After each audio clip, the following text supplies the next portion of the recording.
Chapter 507.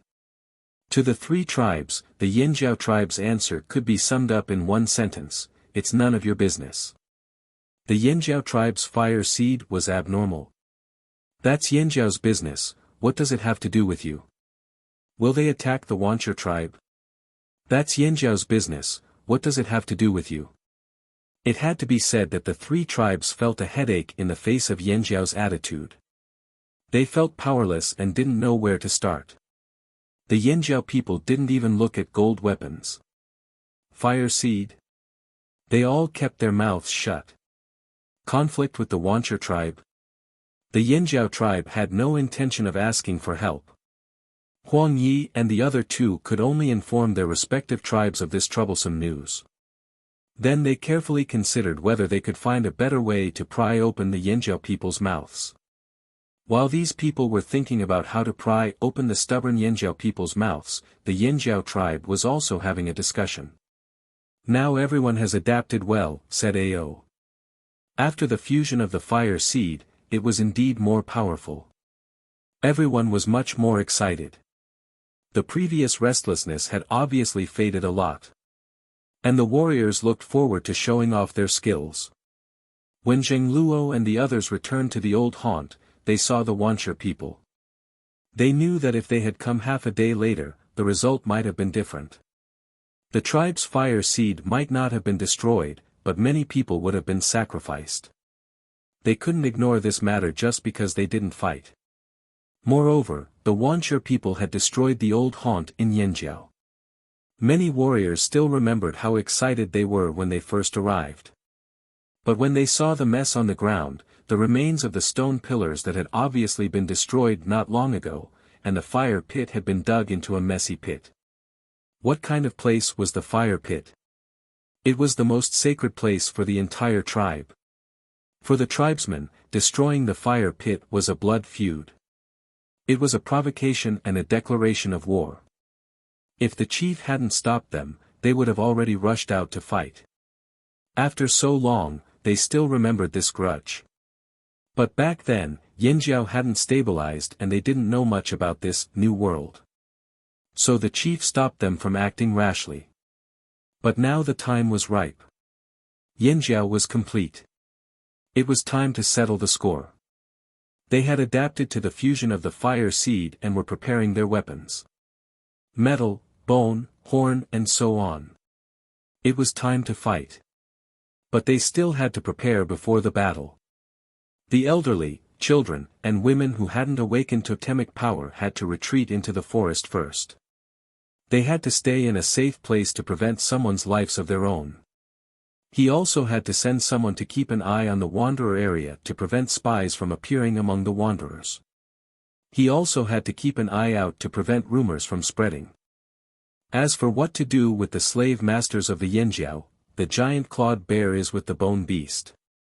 What will you do? Xiao Xian asked Duo Kong. Of course we'll do it together.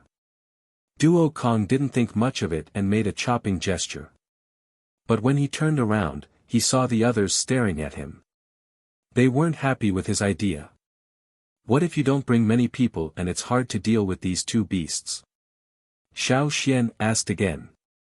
The Yinjiao was not only huge, but also had thick skin. It was fierce and aggressive. It was one of the most ferocious species of the Yinjiao. And the Yinjiao was even harder to deal with than the Yinjiao. Duo Kang's mind spun quickly. He slapped his leg. No. We should lure the Yinjiao away and focus on the Yinjiao. Then we'll find a chance to track the Yinjiao and set up a trap. Then we'll ambush it. When Xiao Xian first arrived at the tribe on the other side of the sea, he had used a trap to catch a bone beast. Many people's jaws dropped. Duo Kong remembered it vividly. When he saw Xiao Xian and the rest dragging a bone beast, he was equally shocked. He asked Duo Li about the details of the incident and still remembered it. Although Xiao Xian's metaphor was different from the current situation, it was enough to let Duo Kong know their plans. When Xiao Xian and Zheng Luo returned to the old haunt, they met the Wuxia people and slave masters outside the fearsome beast forest. They knew then that the Wuxia people and slave masters were not harmonious. There were conflicts everywhere. The Yinjiao tribe was not afraid of the Wuxia and slave masters who escaped the desert. But if they could reduce their casualties, why not? Why fight head-on? They didn't want to work with other tribes, but that didn't mean they were reckless. And so, on a cloudy afternoon, when the sun was blocked by a large cloud, a blood-stained spear flew out of the fearsome beast forest. Like a bright flash of lightning, it flew high into the sky, leaving a crimson trail in the air as it flew towards the Wuxia tribe. Bang! The spear stabbed into the ground not far from the Wuxia tribe's outer wall. A third of the spear was embedded in the ground. All of a sudden, the guards outside the Wuxia tribe were startled. A few days ago, there had been strange movements in the ferocious beast's mountain forest, which made the people of the Wuxia tribe panic. However, the chief didn't allow them to talk about it in private. If they met someone, they would beat him directly.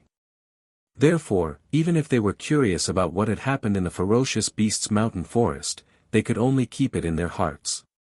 But this kind of thing couldn't be suppressed for too long. Instead, it had the opposite effect.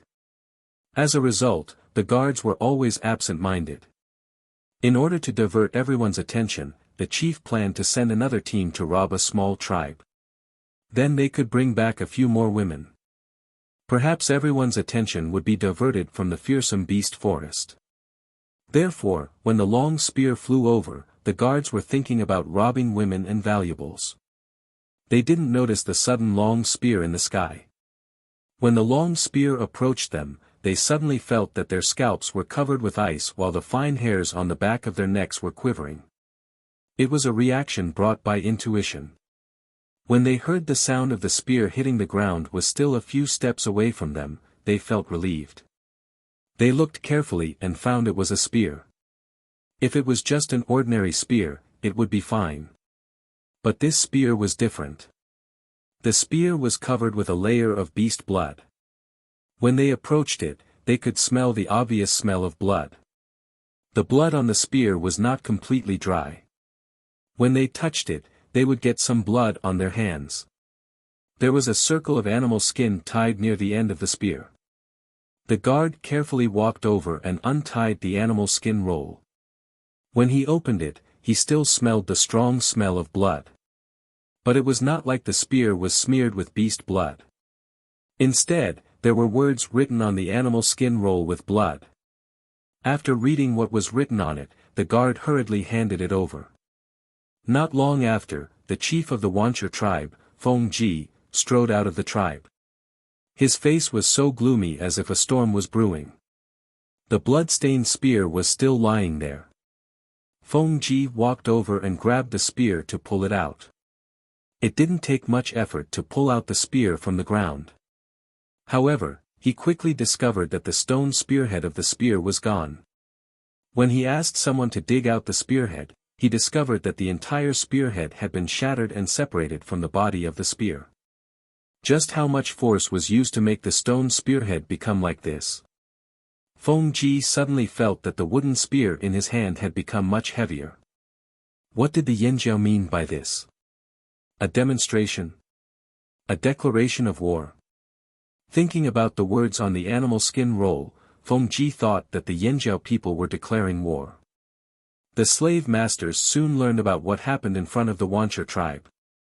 After noticing the strange movements in the fearsome beast forest, the Wuxia tribe had strengthened their guards. They were ready for any attacks and guarding against the Yinjiao people. The slave masters didn't plan to rely on the Wuxia people for information. They trusted themselves more and sent people to keep an eye on the situation. So soon after the spear fell to the ground, they learned about it. Before Bai Mo could destroy the animal skin scroll, several slave owners brought their own slaves and came to ask Bai Mo about the animal skin scroll. He knew that the more he tried to hide it, the more suspicious the slave masters would be. Therefore, after the slave masters had mentioned it several times, Fu Wu changed his mind at the last minute and took out the animal skin scroll instead of destroying it. These words were written by the flaming horns. The blood used is also human blood, said Fu Ji as he looked at the slave master holding the scroll. His brows were tightly furrowed. After killing enough, they could tell the difference between animal blood and human blood. The blood on the spear was animal blood, but the words on the animal skin roll were definitely human blood. The Yinjiao declared war on us. We have to prepare for battle, Feng Ji said. The person holding the animal skin roll did not comment on Bai An's words. He rolled up the animal skin roll and left with it without giving it back to Bai An. Feng Ji's expression darkened as he watched the slave masters and slaves leave. The slave masters who left sneered inwardly. The Yinjiao people wrote on the animal skin roll that they hated the Wanchur people. It was obviously against the Wanchur people. What did it have to do with the slave masters? But if the Wanchur people were unlucky, where would the slave masters go? It was rare for them to find a decent place. It would be a pity to give it up. But the Wanchur people were becoming more and more disobedient. They had almost forgotten who helped them rise up. Perhaps, they should foster a new tribe. He couldn't tell, so he took the animal skin roll to discuss with the others. At the edge of fearsome beast forest, Duo Kong stretched his arms and looked proudly at Ta and Gigu. How was it? I threw the spear well, didn't I? Tower ignored him. Gue he waved his hand and said, I can do that too. However, the real competition will have to wait until the start of the war. All three of them were candidates for chief. This battle with the Wanchur people was their chance to prove themselves. Ta looked away from the Wanchur tribe and turned to Xiao Xian. What if the slave masters don't leave? What should we do? Then we'll deal with them all, Xiao Xian said. Chapter 508. Xiao Xian and the others just wanted to test the slave masters hiding in the Wanchur tribe. If there were conflicts between the slave masters or disagreements with the Wanchur tribe, it would be a good thing for Yinjiao. As long as they didn't band together, it would be beneficial for Yinjiao. Now there were more than one slave master in the Wanchur tribe. According to the information they gathered, besides the slave masters in White Stone, who had the closest relationship with the Wanchur tribe, there were more or less slave masters in the other cities. With such a group of people mixed together, and thinking about the temperament of the slave owners, it would be difficult to get them to unite. The Wanchur tribe's chief must be very troubled now, said Duo Kong. No matter what they do, no matter how they react in the end, we have to fight this war, said Ta, staring fiercely in the direction of the Wanchur tribe. That's right, just like Xian said, we can just plan together, said Gigu. Gigu was about to ask Xiao Xian some more questions when he saw Xiao Xian staring in one direction. He didn't say anything and just observed what was there. Duo Kong and Ta didn't say anything when they saw this. With their abilities, they could naturally sense that there was something approaching them from the bushes in the forest. However, judging from the movements in the bushes and what they felt, the approaching thing wasn't a threat, so they didn't pay much attention to it. In the forest on the left, there was a rustling sound in the bushes. The sound was getting closer and closer, and they could clearly see the grass shaking. Through the dense bushes, although they could only see a little bit of beast fur through the narrow gaps between the bushes, they knew what it was. It was a wild rat often seen in the forest. It was small, fast and agile, but because it was too small, it wasn't a fearsome beast, and it didn't have much meat. For creatures like this that lived at the bottom of the food chain, unless life was really difficult, they would usually set traps around the fields to prevent them from damaging the crops. Usually, tribesmen wouldn't bother with rats like this, especially after they came to the old haunt. Their lives were much better, and now they just ignored rats when they saw them. The forest was so big, and there were so many rats like this. Duo Kong and the others didn't care about this seemingly ordinary rat. Just as they were about to look away, they saw Xiao Xian quickly pull out a spear dart from the animal belt tied around his waist. Without any hesitation, he threw his arm. The stone spear dart was like a cold gray light, shooting towards that direction with murderous intent. Puff! The sound of a sharp weapon piercing through flesh and nailing to the ground could be heard from the bushes. Following that, a trace of blood qi diffused out. Xiao Xian walked over and picked up a brown rat that was smaller than a fist from the bushes. This rat was still alive. Xiao Xian held the spear dart's handle and looked at the rat that was still struggling. A fierce red light flashed in the rat's wide eyes, then dimmed as if covered by a layer of haze. The rat's struggling body stopped moving. "What, are you interested in this little thing?" Duo Kong smiled.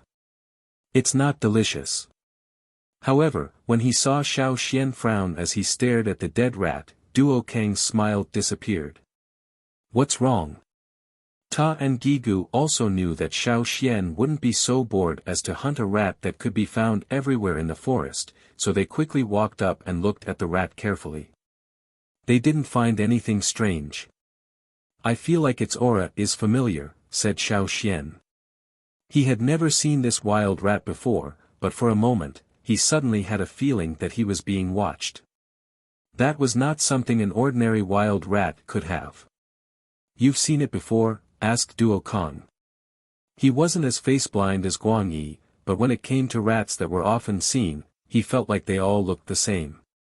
How did Xiao Xian recognize it? Could it be that he could smell like a wild animal? Xiao Xian shook his head. "I haven't seen it before, but the feeling it gives me is very similar to the sand ants I saw in the desert in the Beast City."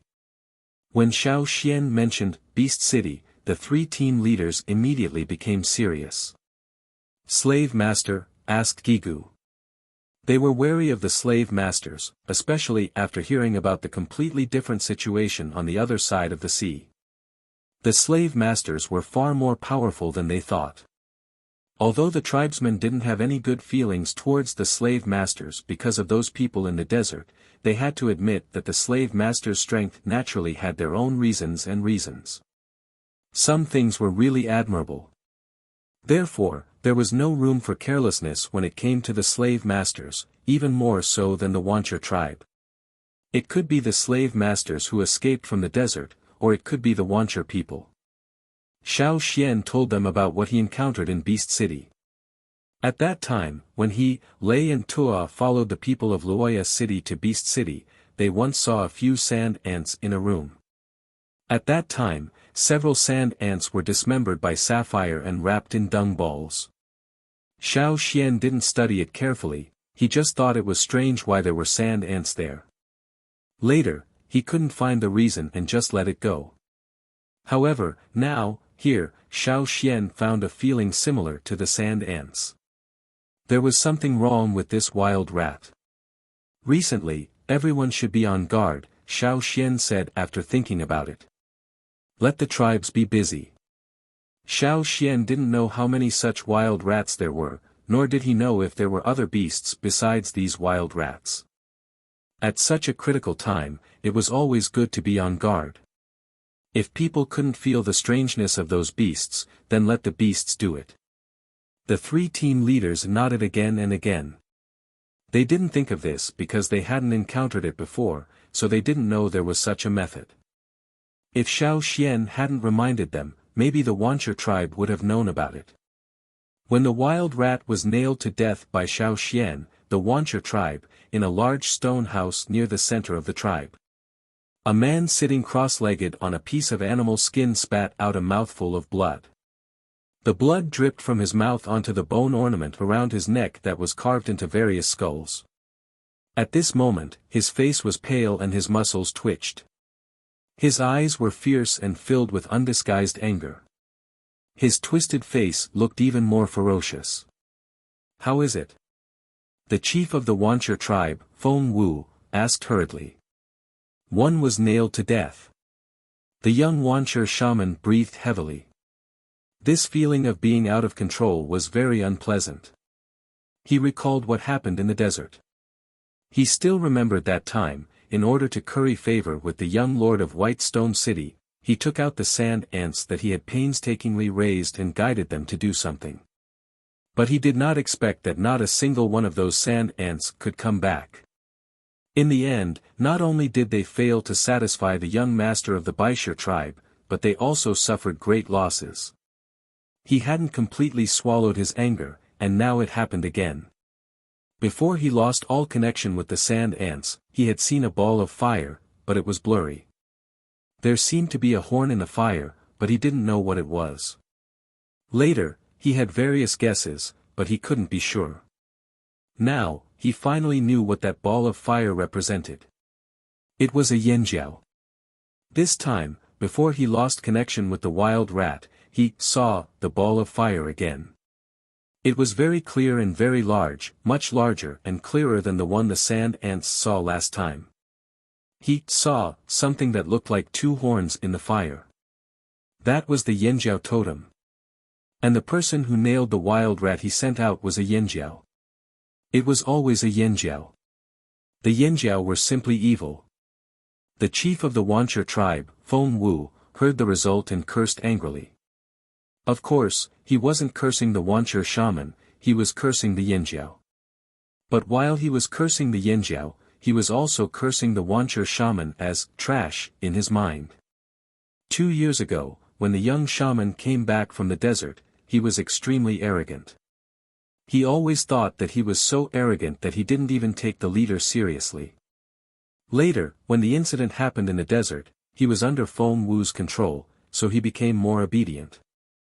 While the Wuxia shaman was panting and Feng Wu was cursing, the others in the room lowered their heads and didn't say a word. They were usually fierce to their subordinates, but now they were like children who had made a mistake. They stood there, afraid of being noticed by Feng Wu. When Feng Wu finished cursing, the others raised their heads slightly to discuss the upcoming war with the Yanjiao tribes. Everyone present was at least a small leader in the Wuxia tribe. In the past, they had all participated in attacking other tribes. If they were attacking a small tribe, they would rush forward one by one. First come, first served, and those who were slow would not get anything. But this time, they weren't sure about the war with the Yanjiao. They had never thought that they would be attacked in their lifetime. Yanjiao had declared war on them. What a headache. The current situation in the Wuxia tribe proved that if you robbed, you had to pay back. What will the slave masters do? Feng Wu looked at the Wuxia shaman. After a while, the Wuxia shaman had calmed down. He thought for a moment and said, "I don't think so." Feng Wu violently smashed a wooden table next to him into pieces. Those. Feng Wu wanted to curse, but he was still afraid of the slave masters. Who knew if there were any slave masters listening in? The more he thought about it, the angrier he became. He held back his anger and took deep breaths. Are we really going to fight? I heard, the Yanjiao people are quite strong. A small leader stammered.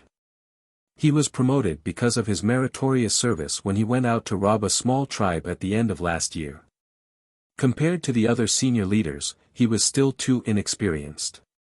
He didn't know that there were some words that could never be said at this time. Sure enough, as soon as the small leader finished speaking, he suddenly felt his vision blur. A strong murderous aura hit him so hard his legs went weak. He didn't even have a chance to beg for mercy. Feng Wu appeared in front of the small leader like a shadow. He raised his arm, hiding a terrible power under the bulging muscles. When he clenched his fist and rushed out, it was like a shot of a cannonball. The sound of it breaking through the air was like a ferocious poisonous snake, releasing its deadly murderous intent. The fist that rushed out smashed heavily into the chest of the sub-leader who had just spoken. The powerful impact and the power of this punch directly caused the sub-leader's back to explode. Blood and pieces of flesh spurted out behind him. When he pulled back his arm, Feng Wu was still holding a lump of flesh in his hand. It was the heart. The small leader didn't see the hole in his body. He didn't even have time to hide the fear on his face. He fell down with a thump. The other leaders in the room seemed to have expected this scene. They didn't look at it. They just shivered and lowered their heads in silence. The room was filled with the thick smell of blood, making the atmosphere more stagnant. Feng Wu shook off the blood and pieces of flesh in his hand. He didn't even look at the man on the ground. He said in a low voice, "Do you think I'm afraid of the Yinjiao? They're nothing. If we can dig their fire pit once, we can do it again." These words were for the others, and also for himself. The Wuxia shaman sat on the thick animal skin. He didn't speak, but when he lowered his head, his eyes flashed with disapproval. He didn't take the Yinjiao seriously before, but now he felt more and more uneasy. Especially the strange situation in the ferocious beast mountain forest a few days ago, he had been worried until now. However, he didn't feel any threat of life or death. The fire seed in the fire pit had grown bigger and looked more vigorous these days. As long as the fire seed was there, it could save his life. On the other side of the Wuxia tribe, the stone houses built were different from the original style of the Wuxia tribe. There were no drawings of the Wuxia tribe. This was the place of the slave owners. After they came to the Wuxia tribe, they drew out such a place. As for whether the chief of the Wuxia tribe agreed or not. How could the chief of the Wuxia tribe not agree? Without the support of the slave owners, how could the Wuxia tribe reach where it was today? At this time, in one of the stone houses, several slave owners gathered together to discuss. In front of them, there was a roll of animal skin. It was the same one that the Yinjiao tribe had tied to the spear and thrown out. "What do you think? Have you made up your mind?" an older slave owner asked. "Do you still need to think?" "It's not a good time to fight recklessly," a young slave owner said, lying on a chair. Although he didn't look old, there was a bit of momentum in his words, which showed that he used to be in a good position in the desert. On his clothes, there was the symbol of the Skywheel City in the desert. Next to him, a fat slave owner of the same age hugged a female slave and quickly said, "Yes, yes, it's not a good time to fight. If the Wuxia tribe wants to fight, let them fight. We don't have to fight. Besides, the Yinjiao people hate the Wuxia tribe. This roll of animal skin shows that the Yinjiao people don't want to fight with us." The expressions of the other people in the house changed. They quickly exchanged glances to test each other's opinions, but didn't want to show their thoughts at this time. The former young master of the White Stone City glanced at the people in the house. He saw that they were thoughtful for a while, then frowned and looked dignified. After a while, they seemed to understand each other. He knew that the longer they discussed, the worse the situation would be. He was one of the few people here who supported the Wuxia tribe. Unfortunately, he couldn't persuade the others. Just look at the young master of the Skywheel City who spoke first. There was a big disagreement here. Some people felt that if the Wuxia tribe suffered, they, the slave owners, would not get any benefits. Supporting the Wuxia tribe was supporting themselves. But some people also felt that the Wuxia tribe was out of control. It was better to let the Yinjiao destroy the Wuxia tribe. This way, it would be easier to control them. Some people even hoped that the Yinjiao people would quickly destroy the Wuxia tribe's fire seed, so that they could take more Wuxia warriors as slaves. Perhaps, they could take advantage of the chaos to get more Yinjiao people as slaves. In the eyes of these slave owners, the tribesmen were all slaves. Countless slaves were the hope of their rise. Fight! Fight! It would be best if both sides suffered losses. Then they would take the opportunity to destroy the fire seed of both sides and recruit a large number of people. They were looking forward to it. Several slave owners were secretly calculating the abacus. Chapter 509. The Yinjiao people had no idea that the slave masters were plotting against them. Even if they did, they would laugh at them. What a bunch of idiots. If the fire seed was still concentrated in the fire pit, the slave masters might have had some hope. After all, it was the source of power for a tribe. However, the Yinjiao fire seed had long been integrated into every Yinjiao person. Even though the Wuxia people and the slave masters could sense the change in the Yinjiao fire seed, they never thought that it was the fusion of the fire seed. Because such a thing had never happened here before. Not every slave master knew some secrets. That was why the slave masters who escaped the desert and hid in the Wuxia tribe didn't know much about the fire seed. This led them to have a misconception. They kept this misconception, thinking that as long as the fire seed was gone, it would be time for the slave masters to rise again. Many of them even thought about going back to the desert and taking revenge on the people of Rock Hill City. The slave masters were scheming. The Wuxia people were preparing for war.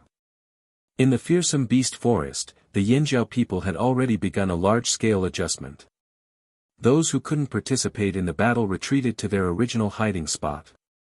The terrain there was easy to defend and difficult to attack. If there were any changes, they could deal with it for a while. The wanderers had other places to settle down. When Xiao Xian returned to the tribe from the edge of the forest, he saw a group of warriors chatting together. They had just finished their training and were standing there in high spirits. This time, we're going to drive the Wuxia tribe out of here. We won't leave any land outside the forest for them. We'll take it all and farm it. That's right. They destroyed our fire pond before. Let's dig up their fire ponds as well. Yes. Dig it up. These were the people who saw the mess when they returned to the old haunt. They were all excited when they talked about it. They wanted to kill all the Wuxia people. Every tribe had a bottom line. Anyone who crossed that line would be provoked and declared war. This battle had been delayed for a long time. Now it was finally here. Ferocious beasts were driven away by fighting, not persuasion. To the Flaming Horn tribesmen, the Wuxia tribesmen were ferocious beasts lurking around their nest, ready to bite them at any moment. They had to use their fists and blood-stained blades to kill the ferocious beasts. Even if they couldn't kill them, they had to chase them away. How could he allow others to snore beside his bed? It was simply intolerable. Not everyone could coexist peacefully with Yinjiao like the Taihe tribe.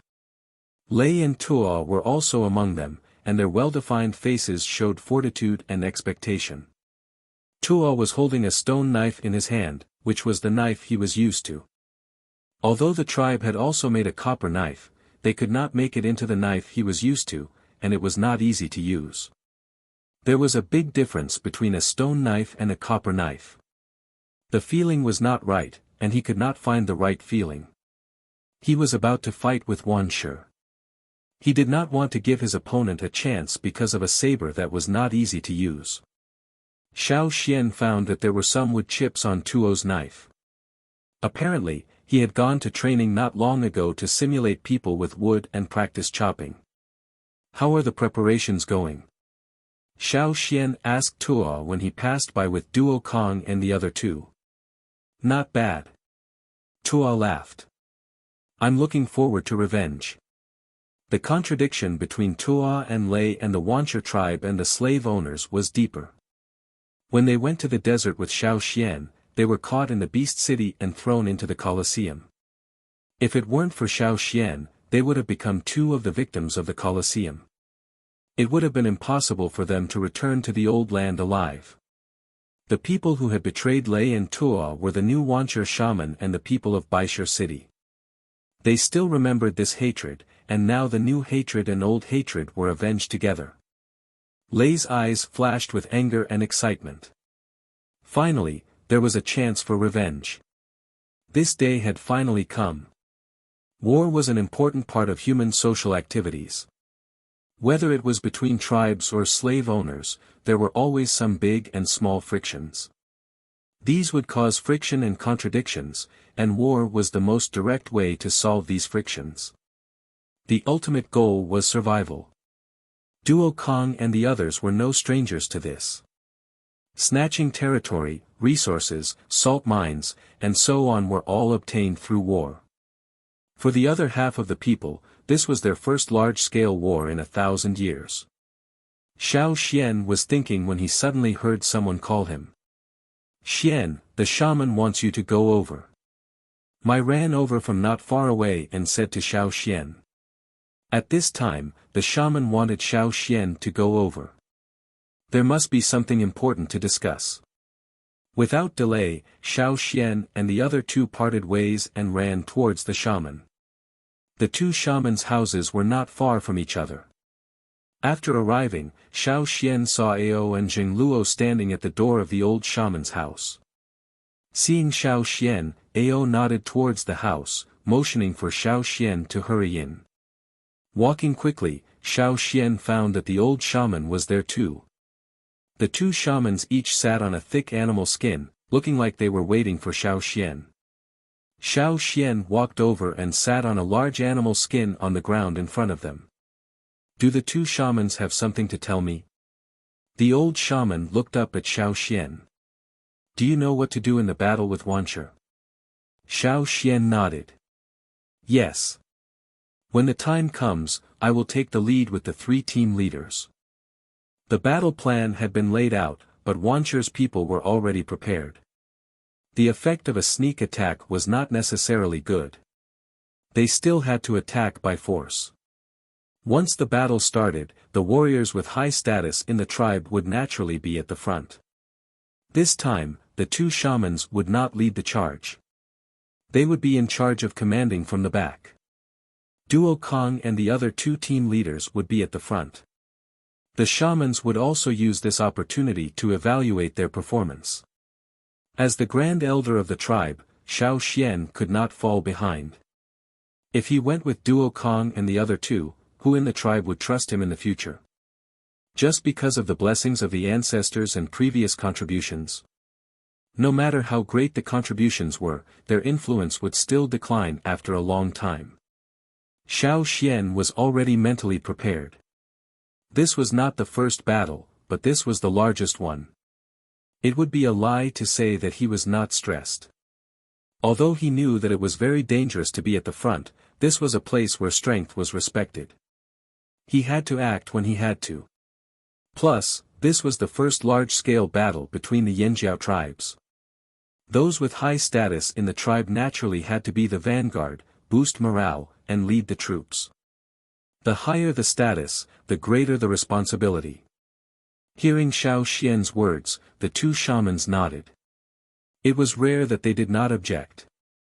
In the past, if they heard that Xiao Xian was going to a dangerous place, they would definitely be the first to object. But now, the tribe was complete. In order to return to glory, they would have to go through more in the future. If Xiao Xian wanted to stabilize his position in the tribe, he had to show new results. Only then would the people in the tribe be more convinced.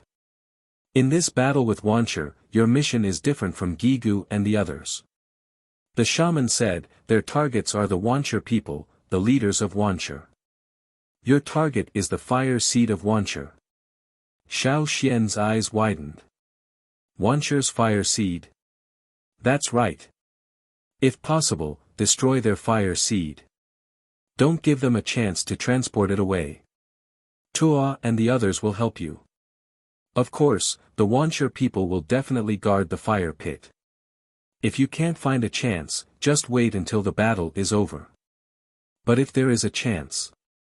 I know, Xiao Xian nodded, then asked, if there is a chance, what should I do to destroy the fire seed? Well. The old shaman stroked his beard. According to our ancestors, you should use the power of inheritance. It will guide you. The two shamans had no experience in destroying a fire seed. They had only heard that the shaman's power of inheritance was needed to completely extinguish the enemy's fire seed. Many tribes would clean up the battlefield after the battle before sending the shamans to destroy the fire seed. But they had only heard about it. After all, they had never seen it with their own eyes. They could only tell him what they knew. Don't force yourself. Your life is the most important. At worst, when the battle is over and we've cleaned up most of the Wuxia people, we'll go personally, said the shaman. Yes, I know. Don't worry. Xiao Xian said solemnly. The two shamans' hearts thumped at the same time. They felt more and more uneasy. At this time, they suddenly regretted telling Xiao Xian these things. Before Xiao Xian left, they repeatedly told him, "Don't force yourself. Do what you can." The people in the tribe had almost been transferred. When Xiao Xian returned from the shaman's place, Caesar was carrying a big bag.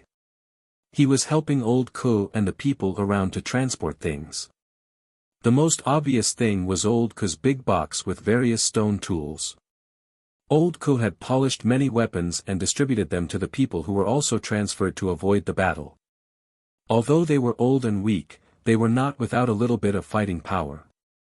If they encountered sneak attacks, they could still fight with weapons. "Don't worry about us. Be careful." Old Ko patted Xiao Xian's shoulder hard. He knew that Xiao Xian was the vanguard like the three team leaders. This was different from hunting. The people who rushed in front had to bear much more pressure and danger. Old Ko couldn't help but worry. If it was someone else, Old Ko would definitely think that as a person with such a high status in the tribe, he was not old or a shaman. He was strong and young. How could he feel embarrassed to hide in the back? But when it was Xiao Xian, Old Ko had a different idea.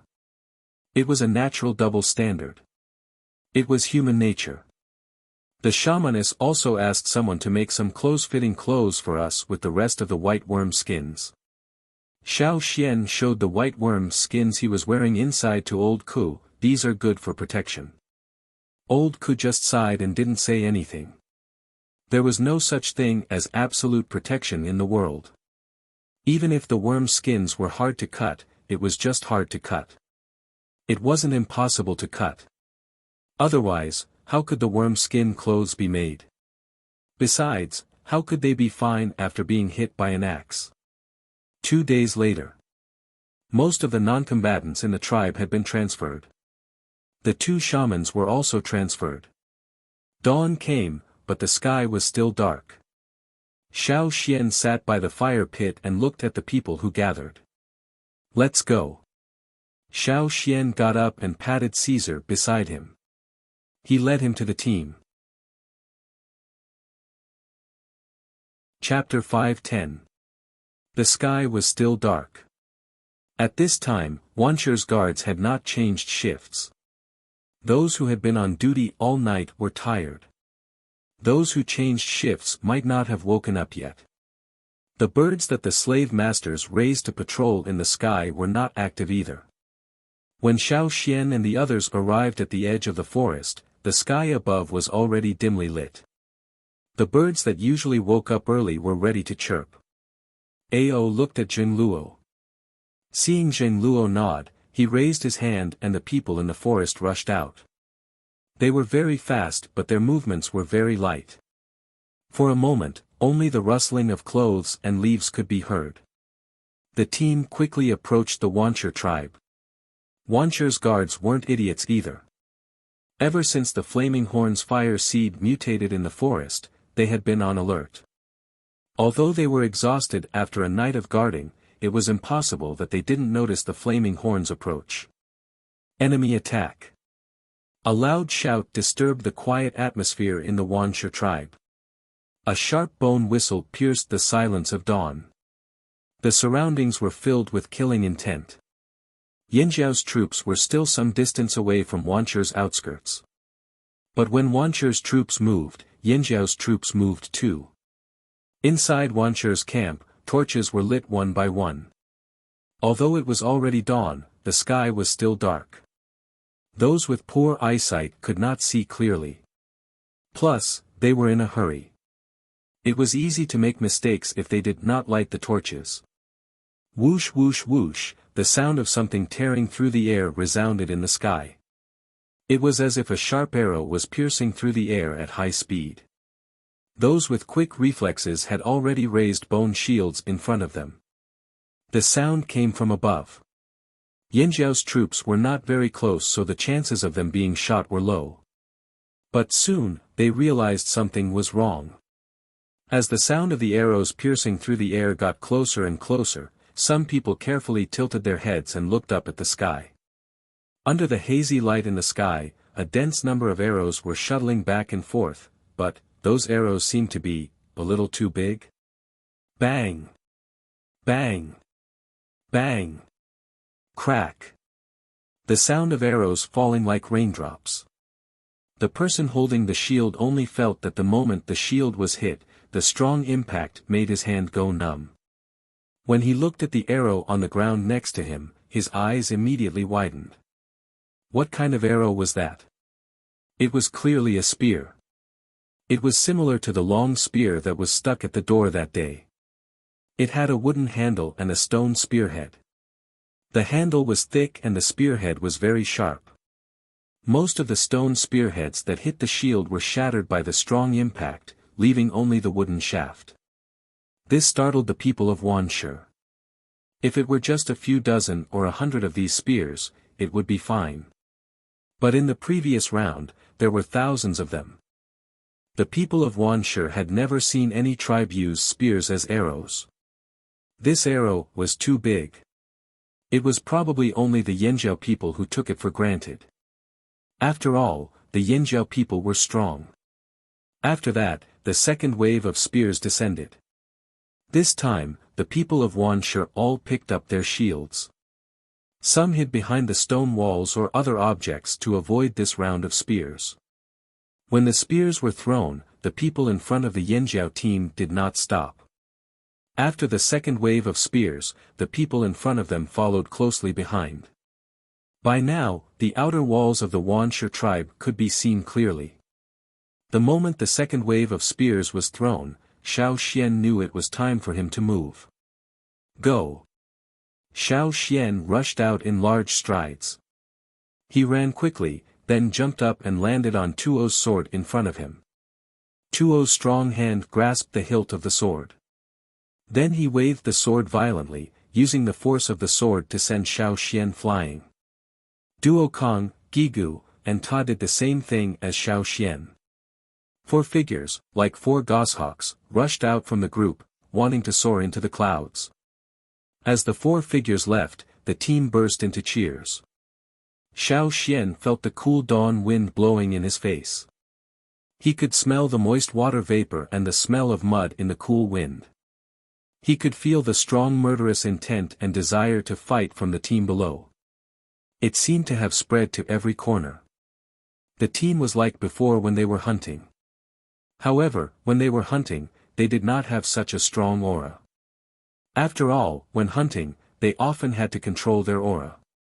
But now, on the battlefield, their aura was completely released. Xiao Xian had never felt such a strong murderous intent from the people of the tribe.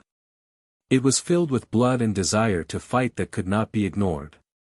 It seemed that every pore of their body was erupting with this murderous intent.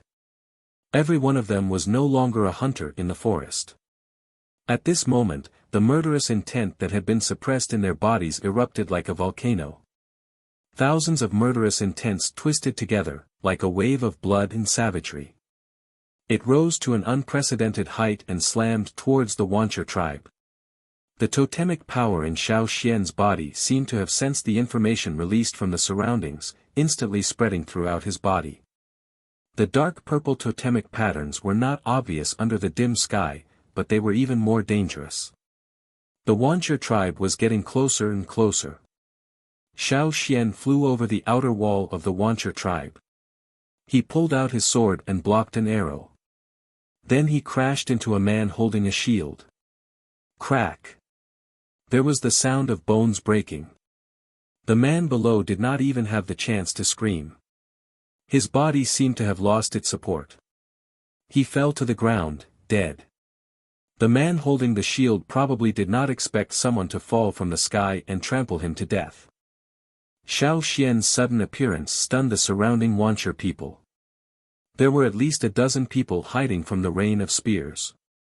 They did not expect someone to jump from the sky. They probably did not expect to encounter such a crazy thing. Although they were surprised, they quickly adjusted and charged towards Xiao Xian with their weapons. Xiao Xian's back shot out like a bow. He swung his sword forward with the ferocity of the Yanjiao people.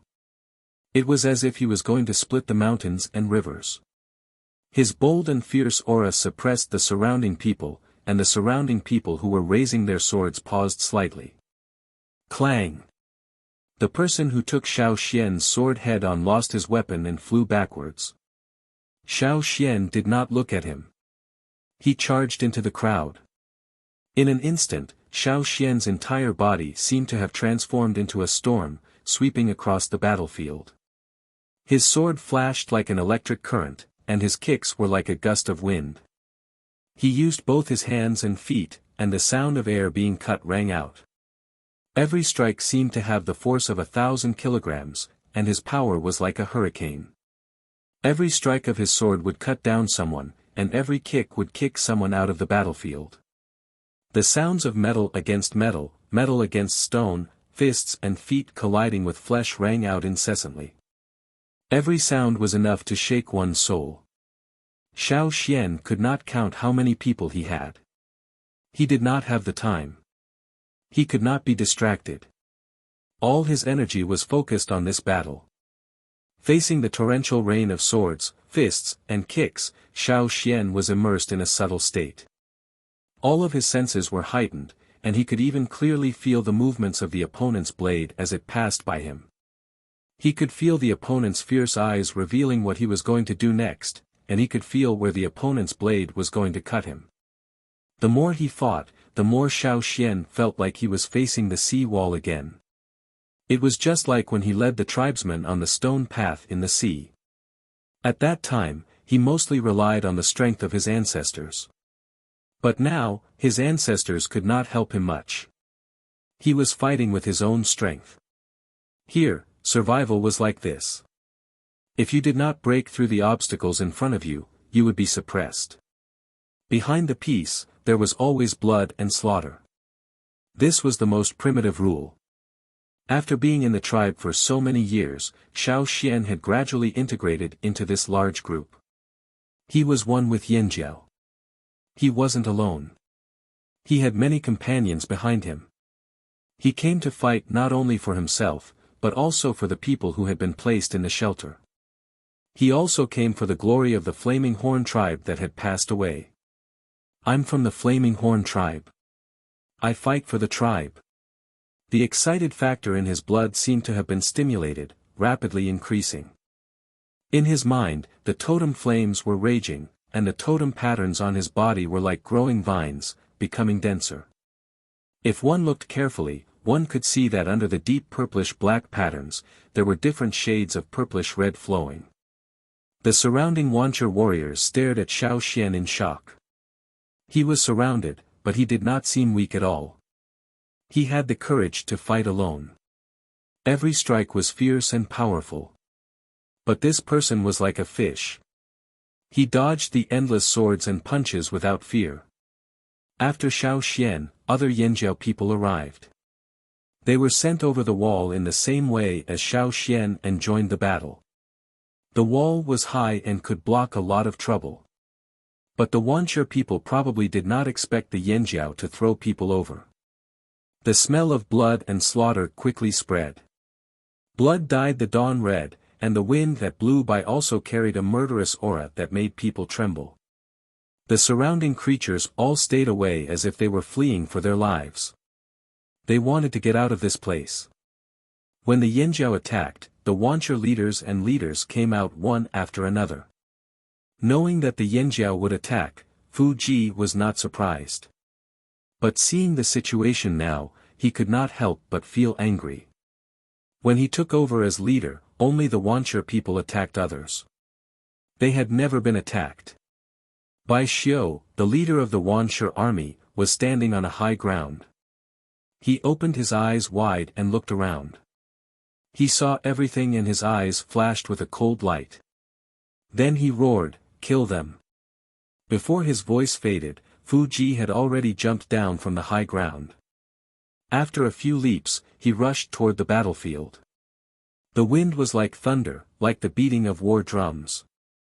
Behind Fu Ji, the others also joined the battle. Two tribes, two different forces. Neither side backed down. Like two ocean currents, they crashed into each other, creating countless whirlpools. Even the wind was messed up. Chapter 5:11. With the addition of Wanshur's main force, the others retreated from the battlefield with pained expressions.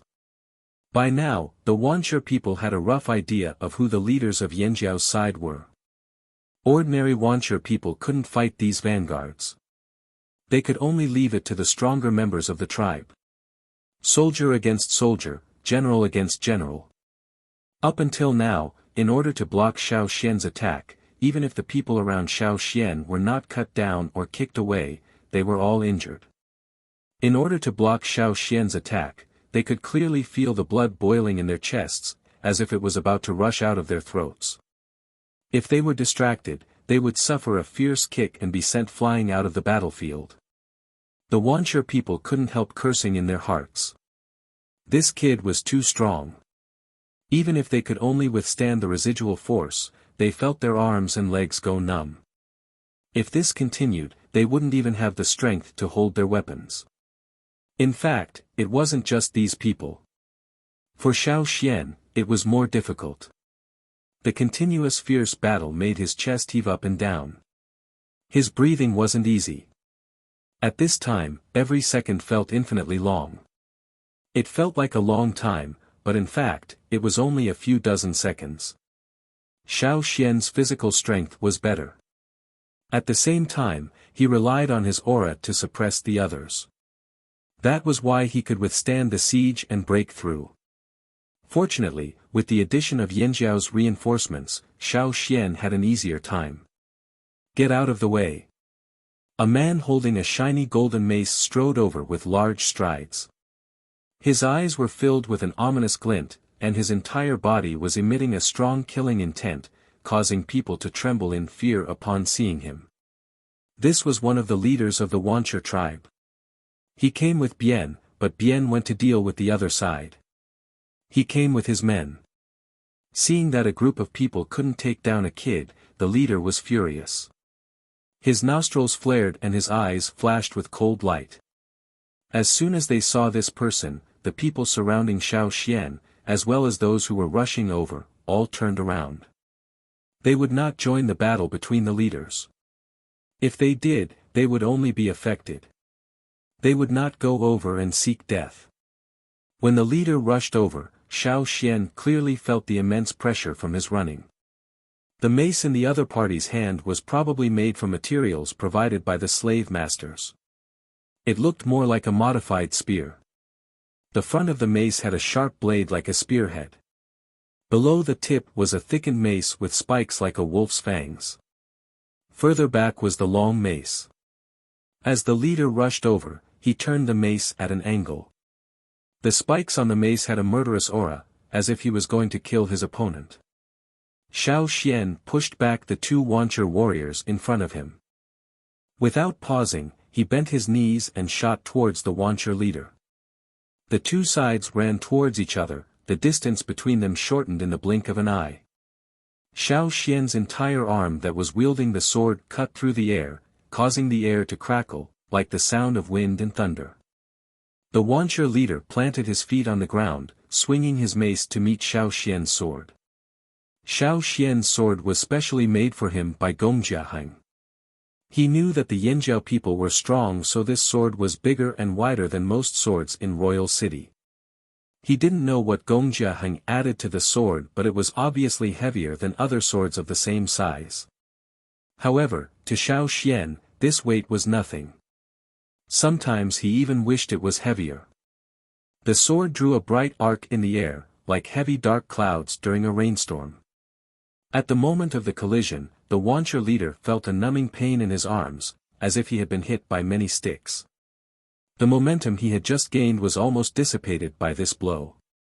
His hand holding the stick split open, and blood spurted out along with the vibration of his wrist.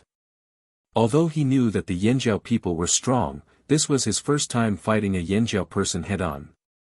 The pressure was stronger than he expected. Every bone and muscle in his body seemed to be trembling under this attack. They were screaming and emitting creaking sounds, losing their original coordination. His heart pounded violently, as if it was going to jump out of his chest. The blood vessels in his arms felt like they were going to explode. In that instant, the Wuxia leader knew he had underestimated this flaming horn kid. At this moment, he couldn't think of anything else. He was terrified. If all the young flaming horns were like this person, would Wuxia still have a chance to survive? Perhaps the leader had made the wrong decision. They should have left early. Someone had once told them that Yanjiao was a glorious tribe 1,000 years ago. Even the well-known powerful tribes in the central region were afraid of Yanjiao. However, no one believed that after 1,000 years of Yanjiao's disappearance, after 1,000 years of decline, they could return to their peak. Boom! It was as if a bomb had exploded. The ground where the two were fighting suddenly caved in. At the same time, the stones and dirt on the ground were blasted into the air, sending smoke and dust everywhere. Those close to the fight felt the ground shake. Those who were weaker even felt like they couldn't stand properly. At that moment, it was as if someone had taken off their brain. However, this wasn't because Xiao Xian and the Wuxia leader had caused a violent earthquake. It was because of the impact of the collision, which affected the minds of those around them. They felt like the ground was shaking and they couldn't stand properly. However, this wasn't the end. Two silhouettes rushed out from the smoke and dust. Before the surrounding people could hide far away, the clanging sound of metal weapons colliding rang out again. Moreover, it was a series of metal clanging sounds. After a thunderous explosion, the next moment, it was as if there was a giant worm crawling under the ground. The soil was flipped up and rolled in the air before falling back down. The Wuxia warrior, who happened to be standing in the line of impact, only felt a strong pressure, like a huge rock flying towards him, hit his chest hard, and he flew out like a sandbag. Seeing that the people around him couldn't help, the Wuxia leader became anxious. He didn't fight Xiao Xian head-on anymore. As he retreated, he let out a series of strange cries. He couldn't continue to block this brat. He had already reached his limit. If this continued, he would definitely end up in a worse state than those who were sent flying just now. His head might even be chopped off by this flaming horn brat. Two figures jumped out of the battle circle not far away and came this way. Xiao Xian knew that they were looking for reinforcements. Just as he was about to kill this man who was at the end of his rope before the reinforcements arrived, he suddenly paused. The two people who were coming this way were blocked. The panting leader sensed that something was wrong. Just as he was about to retreat, someone grabbed his armor and lifted him up. He was dragged in a certain direction. Before he could react, he was thrown into the wall of a house not far away. He smashed into the wall with a loud bang. He had been a leader for so many years and had led people to attack other tribes many times. He used to be one of the most important helpers of the leader. When had he ever been lifted up and thrown out like this? Even the leader, Feng Wu, had never done this to them. This kind of way of talking about him as if he was talking about a small prey was simply insulting. However, he was already injured internally by Xiao Xian. Even though he was angry, he couldn't rush over and fight back. He couldn't join the battle now. If he wanted to fight, he could only fight against other ordinary beginner warriors. He couldn't fight against the leader of the other side. If he went, he would be courting death. After blocking the two people coming this way, Gigu freed one hand and threw the leader out. He quickly signaled to Xiao Xian that he would block this side and let Xiao Xian do his own thing. Since Gigu had come over and there were other Yanjiao warriors approaching, Xiao Xian didn't hesitate. He rushed out of the encirclement and headed in one direction. Xiao Xian's main target was the fire pit. Gigu, Duo Kong and Ta all knew this, so they had to help Xiao Xian while keeping an eye on the Wuxia chief and other leaders. Tua and the others had already come over. They were instructed by the shaman to go with Xiao Xian to the fire pit of Wuxia. Most of the people who came with Tua were members of the advance group of the hunting team.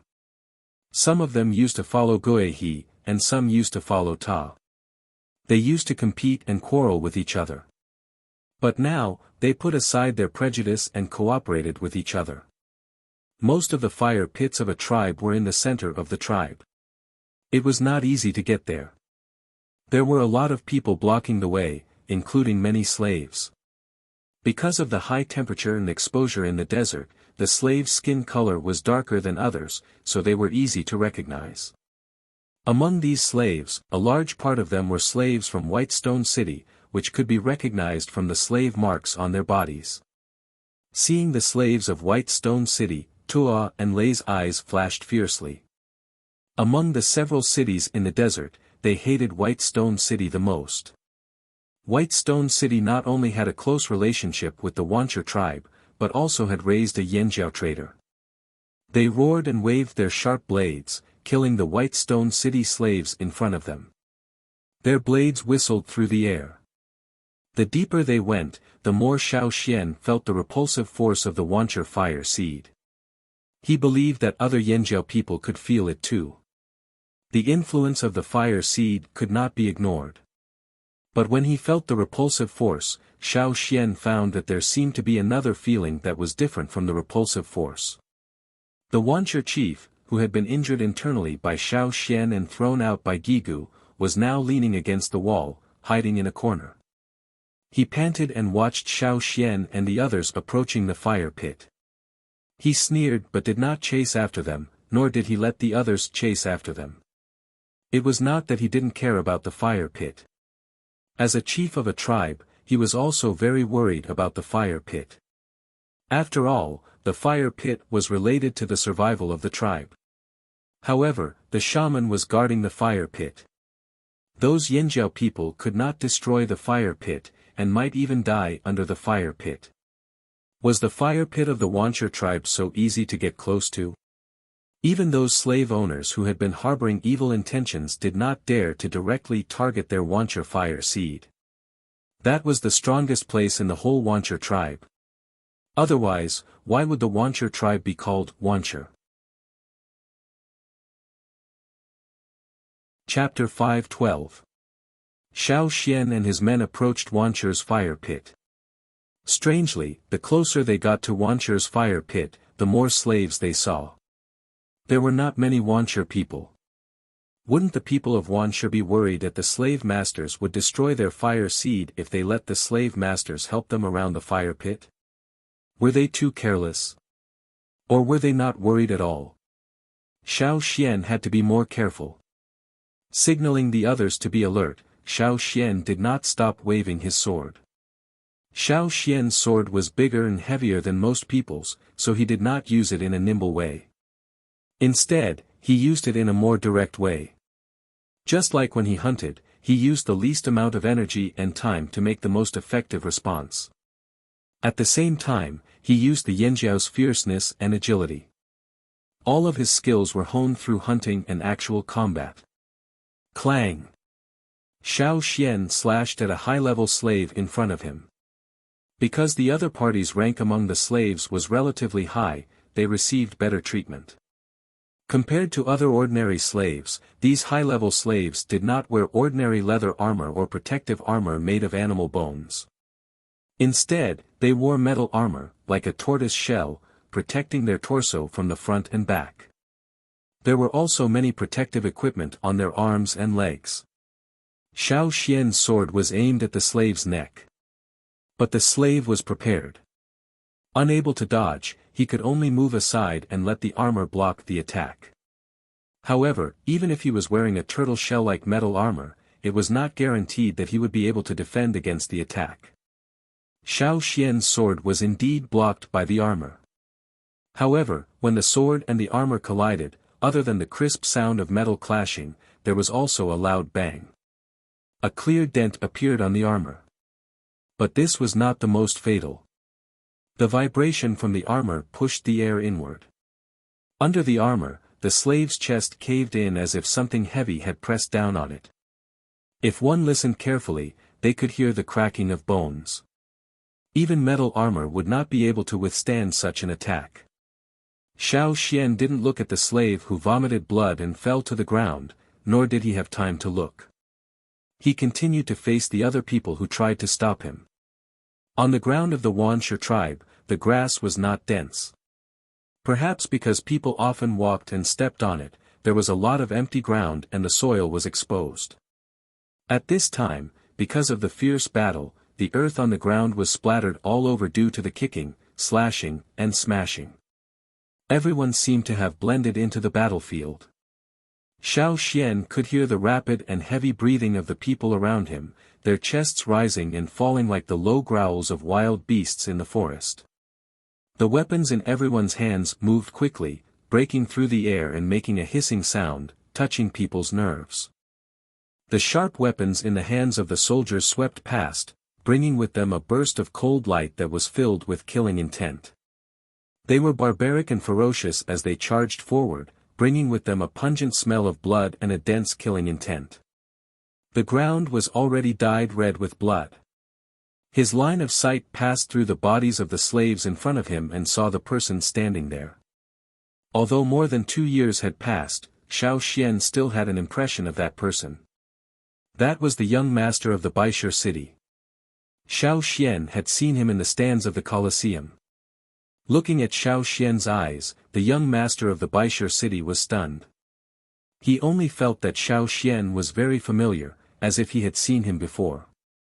But it had been too long, and many things had happened in the past 2 years, so the young master of the Baishur city couldn't remember for the time being. The young master of the Baishur city quickly searched his mind for where he had seen this person before. As Xiao Xian and his people got closer and closer, the young master of the Baishur city retreated a little more. Not far away, there were the howls and roars of the Wuxia beasts.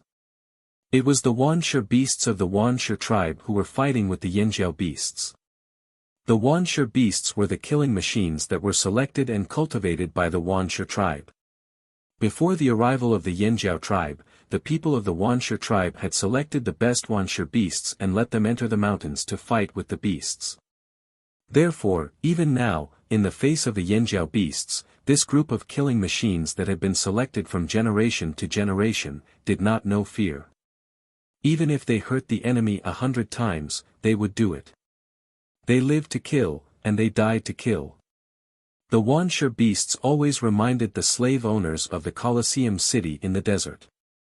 Many of the fighting beasts in the Colosseum city were also cultivated in a similar way. It could be said that the Wuxia tribe followed the slave owners and learned this method. After escaping from the desert, the slave owners often recalled their life in the desert and the Colosseum city. Listening to the roars of the beasts, the young master of the Baishur city could not help but think of the Colosseum city in the desert. Then his whole body shook as he thought of a person. It was him. It was that kid. The young master of the Baishur city stared at the direction of Xiao Xian. He remembered. That kid was the kid who had appeared in the Colosseum city. Xiao Xian's performance in the Colosseum was still fresh in the memory of many slave owners. However, at that time, Xiao Xian was wearing a hat and his appearance was not real. Others may not recognize him, but after the Colosseum city, Dao Yu had identified him and told the Baishur young master the identity of the person in the Colosseum city. If it were other things, the young master of the Baishur city may not have such a deep impression. However, Xiao Xian had followed the group of people from Luoya city. In the eyes of the slave owners who fled the desert, Luoya city was a traitor. The desert cities were destroyed one by one, but Luoya city survived. The people of Luoya city not only lived well in the desert, but also had a larger territory. The people who destroyed Baishur city were mainly Luoya city. Luoya city was the dog of the Shur family in Rock Hill city. The Baishur young master's hatred for Luoya city was now transferred to Xiao Xian. After all, Xiao Xian used to follow the third young master of Luoya city, Su Gu. Moreover, since the Colosseum city, Baishur's luck was getting worse and worse. Not only did the king die, but the entire Baishur city did not exist for long. If he had not been prepared and escaped, the whole army would have been wiped out. The Baishur young master's eyes were fierce. He ordered the slaves around him to take out their bows and arrows. His eyes stared at Xiao Xian's position. Violent emotions gathered in his pair of hazy eyes. He took the bow in his hand, which was made of rare materials from the desert beasts, and pulled it almost into a full moon shape. All the resentment since escaping the desert was integrated into this strong bow. Perhaps the Baishur young master was not good at other things, but he was quite capable of archery. At this time, the Baishur young master had ignored everything except the target. He did not think about whether he might accidentally hurt his own people. At this time, he only had Xiao Xian in his eyes. Whoosh! With the vibration of the bowstring, the arrow spun at high speed, making a sharp whistling sound in the air. The sharp metal arrowhead broke through the air in front of it, flashing like a meteor, and went straight to Xiao Xian. The sharp whistling sound of the arrow wherever it passed, whether it was the slaves or the Yanjiao warriors who were fighting with it, they all felt like their eardrums were being scratched by someone, stinging pain. Xiao Xian was on guard when the other stared at him. He could see the general idea from the other's eyes. That undisguised killing intent passed through the chaotic crowd in front of him. Blocking the slaves who attacked from the side, Xiao Xian's eyes reflected the way the other pulled the bow. He did not dodge, his legs firmly rooted to the ground like ancient trees. The tumbling totemic power in his body surged, and his breath seemed to carry the heat of fire. With a flick of his wrist, the sword was raised, and the momentum of the arrow was fierce like a meteor. Clang! The two powerful forces collided, and the sound of the explosion was especially ear-piercing in the noisy battlefield. The arrow that hit the sword was deflected and flew to other places. Xiao Xian's sword, on the other hand, only left a shallow mark. The white stone young master finally noticed the sword in Xiao Xian's hand. It wasn't that he had never seen a sword made of metal, but the style and material were very different. In terms of forging skills, White Stone City was far inferior to the three desert cities of the past. White Stone City had very little contact with metal to begin with, but after the desert became chaotic, they managed to snatch some. But Xiao Xian's sword was not ordinary, and this shocked the young master. It must have been given by the Sher family of Rock Hill City. Other than that, he couldn't think of any other reason. The Yanjiao tribe was indeed a dog of the Sher family of Rock Hill City. What a bastard! Kill them for me! The white stone young master roared, and ordered the slaves to fight the Yanjiao people. He retreated a bit further to avoid the battlefield, and there were other slaves around him to protect him. The white stone young master wanted to tell the slaves to snatch Xiao Xian's sword, but before he could speak, he saw a piercing cold light flash by Xiao Xian's side. Xiao Xian sped up and charged directly at him. When the sword slashed at the metal armor, the sound of bones breaking could be heard. Then, the sharp edge of the blade cut through flesh, and blood flew up along with the broken limbs. The slaves that were kicked away were sent flying. The white stone young master didn't care if they were enemies anymore. When he saw Xiao Xian charging at him, he was so scared that his heart raced and his scalp tightened. He decisively turned around and ran as far as he could before anything else. After the chaos in the desert, the skill they learned the most was to run away. If they ran away from the battlefield, they wouldn't have to worry about that kid coming after them. They were just helping the Wancher tribe, so they didn't need to risk everything. As he ran, he didn't forget to ask the slaves to protect him, in case someone shot at him. Xiao Xian wanted to get rid of the annoying slave master hiding behind and shooting arrows first. After that, the other slaves wouldn't have much will to fight. However, the white stone young master was running too fast. He wanted to throw a dart at him, but there were too many slaves around him. He might not be able to hit him. Seeing the white stone young master leave, Xiao Xian could only give up on that target and continue to lead his people towards the fire pit. Perhaps because of the white stone young master's departure, the slaves' will to fight wavered, giving the Yanjiao people a chance to charge forward. Other than the white stone slaves, there were slaves from other slave masters. However, those people seemed to be cannon fodder and weren't too difficult to deal with. The slave masters indeed had other intentions and weren't helping the Wancher tribe wholeheartedly. The closer they got, the more Xiao Xian felt the rejection from the Wancher fire seed. It stimulated the totemic power in his body even more. The fire seed in his body seemed to have met its match and couldn't wait to rush over. It wasn't just the tribes that fought. Fire seeds were also incompatible with each other. They all had a sense of, there's only you and there's only me. Chapter 5:13. Beside the fire pit, the shaman stood there with a slight sneer on his face. He listened carefully to the sounds of battle but didn't move. There wasn't a single Wancher person beside him. The closest one was 50 meters away. With the Wancher fire pit as the center, there was no one but the shaman within a 50-meter radius. Inside the fire pit, a gray flame flickered. That was the color of the Wancher fire seed. The Wancher shaman was worried when he saw the fire seed in the fire pit being suppressed into a small ball. However, as the flaming horn's fire seed disappeared, the fire seed in the Wancher tribe's fire pit glowed again. It lost its opponent and returned to normal, just like how it was before the flaming horn tribe came here. This made the Wancher shaman feel less worried, and he felt more at ease. He didn't know why Yanjiao's fire seed disappeared while Yanjiao's warriors retained their original abilities. But he knew that without the suppression of Yanjiao's fire seed, Wancher's fire seed could unleash 100% of its power. What was there to fear if the Yanjiao tribe attacked? Yanjiao didn't have a fire seed, but Wancher's fire seed was still there.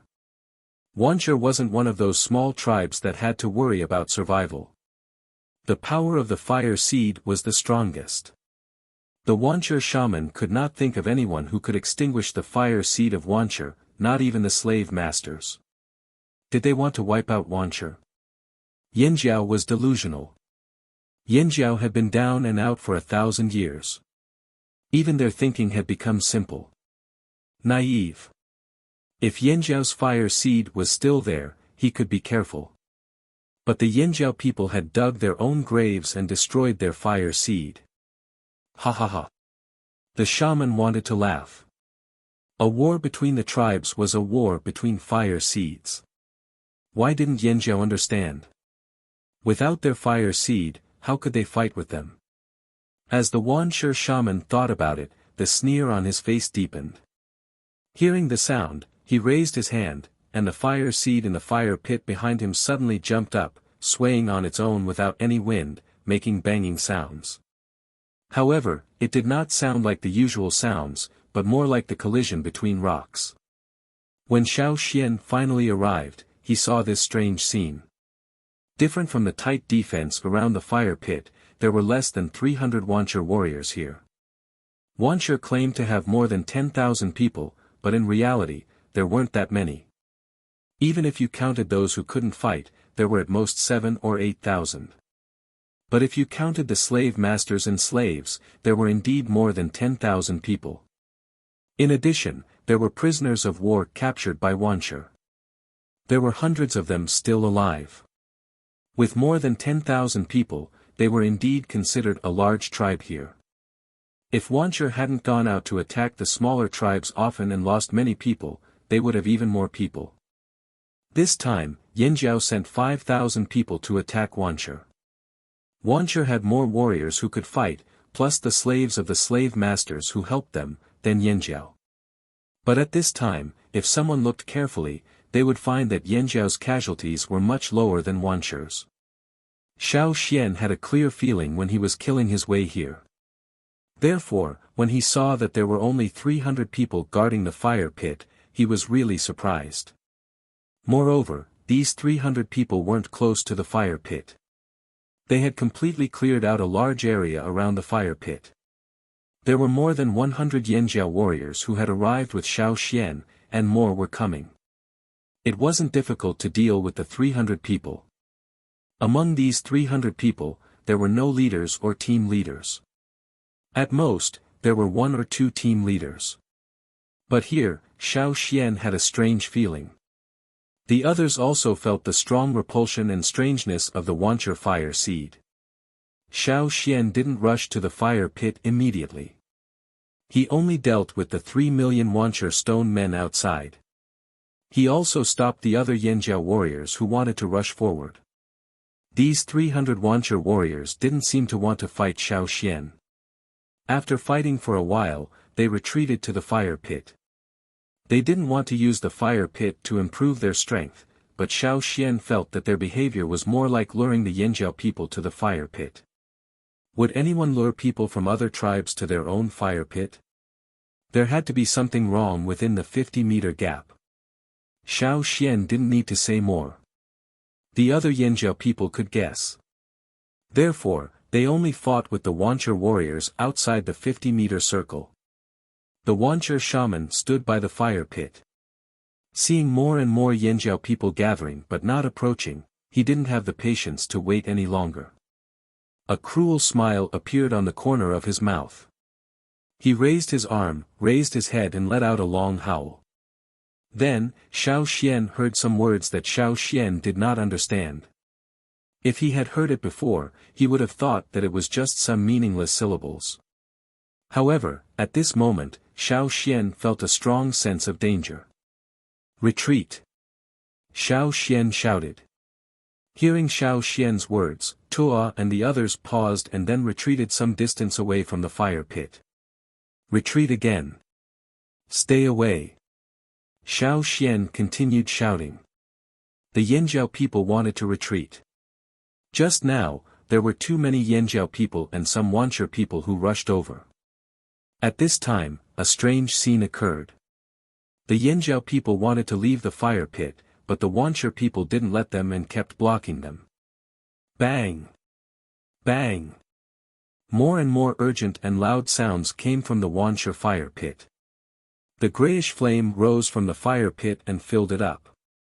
A column of flame suddenly shot up into the sky, like a volcanic eruption, spurting out balls of flame. The ball of fire that shot out from the pillar of fire tumbled in the air. At that moment, it seemed as if it wanted to cover the entire sky above. It carried with it the power to destroy the heavens and the earth as it came crashing down with a whistling sound. The Yanjiao people who saw this broke out in cold sweat.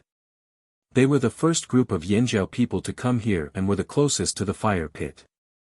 For the old soldiers, this was their first time attacking another tribe. For the people who came back from the other side, this was their first time attacking a tribe with a primitive fire seed.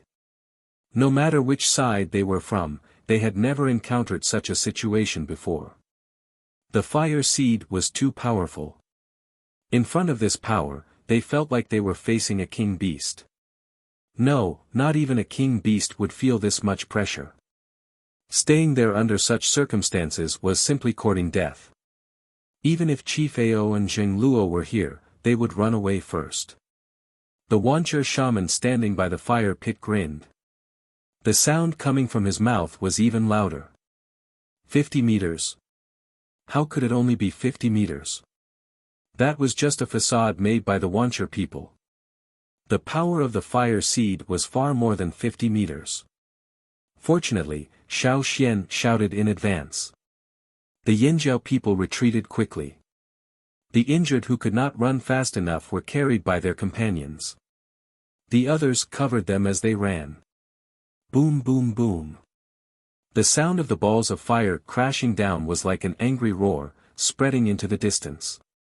They were clearly just balls of fire, but when these balls of fire hit the ground, they were like heavy boulders falling to the ground. The ground trembled clearly, and in the blink of an eye, it became intense, and the earth trembled along with it. The fireballs started near the fire pit and quickly spread outwards. The fireballs were like giant rocks that fell to the ground, leaving behind a gray patch. Through these gray fireballs, one could vaguely see the shadow of the Wancher shaman standing on the other side of the fire pit. Near the fire pit, the ground was covered in a layer of gray balls of fire. A second layer was piling up. The balls of fire looked like they were going to build a towering mountain. The balls of fire fell too quickly. With the Wancher people blocking them, the first group of Yanjiao warriors could not run out of the range of the balls of fire in time. The warriors running outside could feel the pressure coming from behind. It was like a cold current was rapidly approaching. The hairs on the back of their necks stood on end. They did not look up to see what was happening, but they could feel the weight of a mountain crashing down on them. The ground felt like it was going to collapse. The impact of the foreign tribe's fire seed still restricted the flaming horn warriors' mobility. It was obviously more difficult for them to run. They were panting heavily and their faces were pale. However, they could clearly feel the greater restriction. It was more difficult for them to move their legs.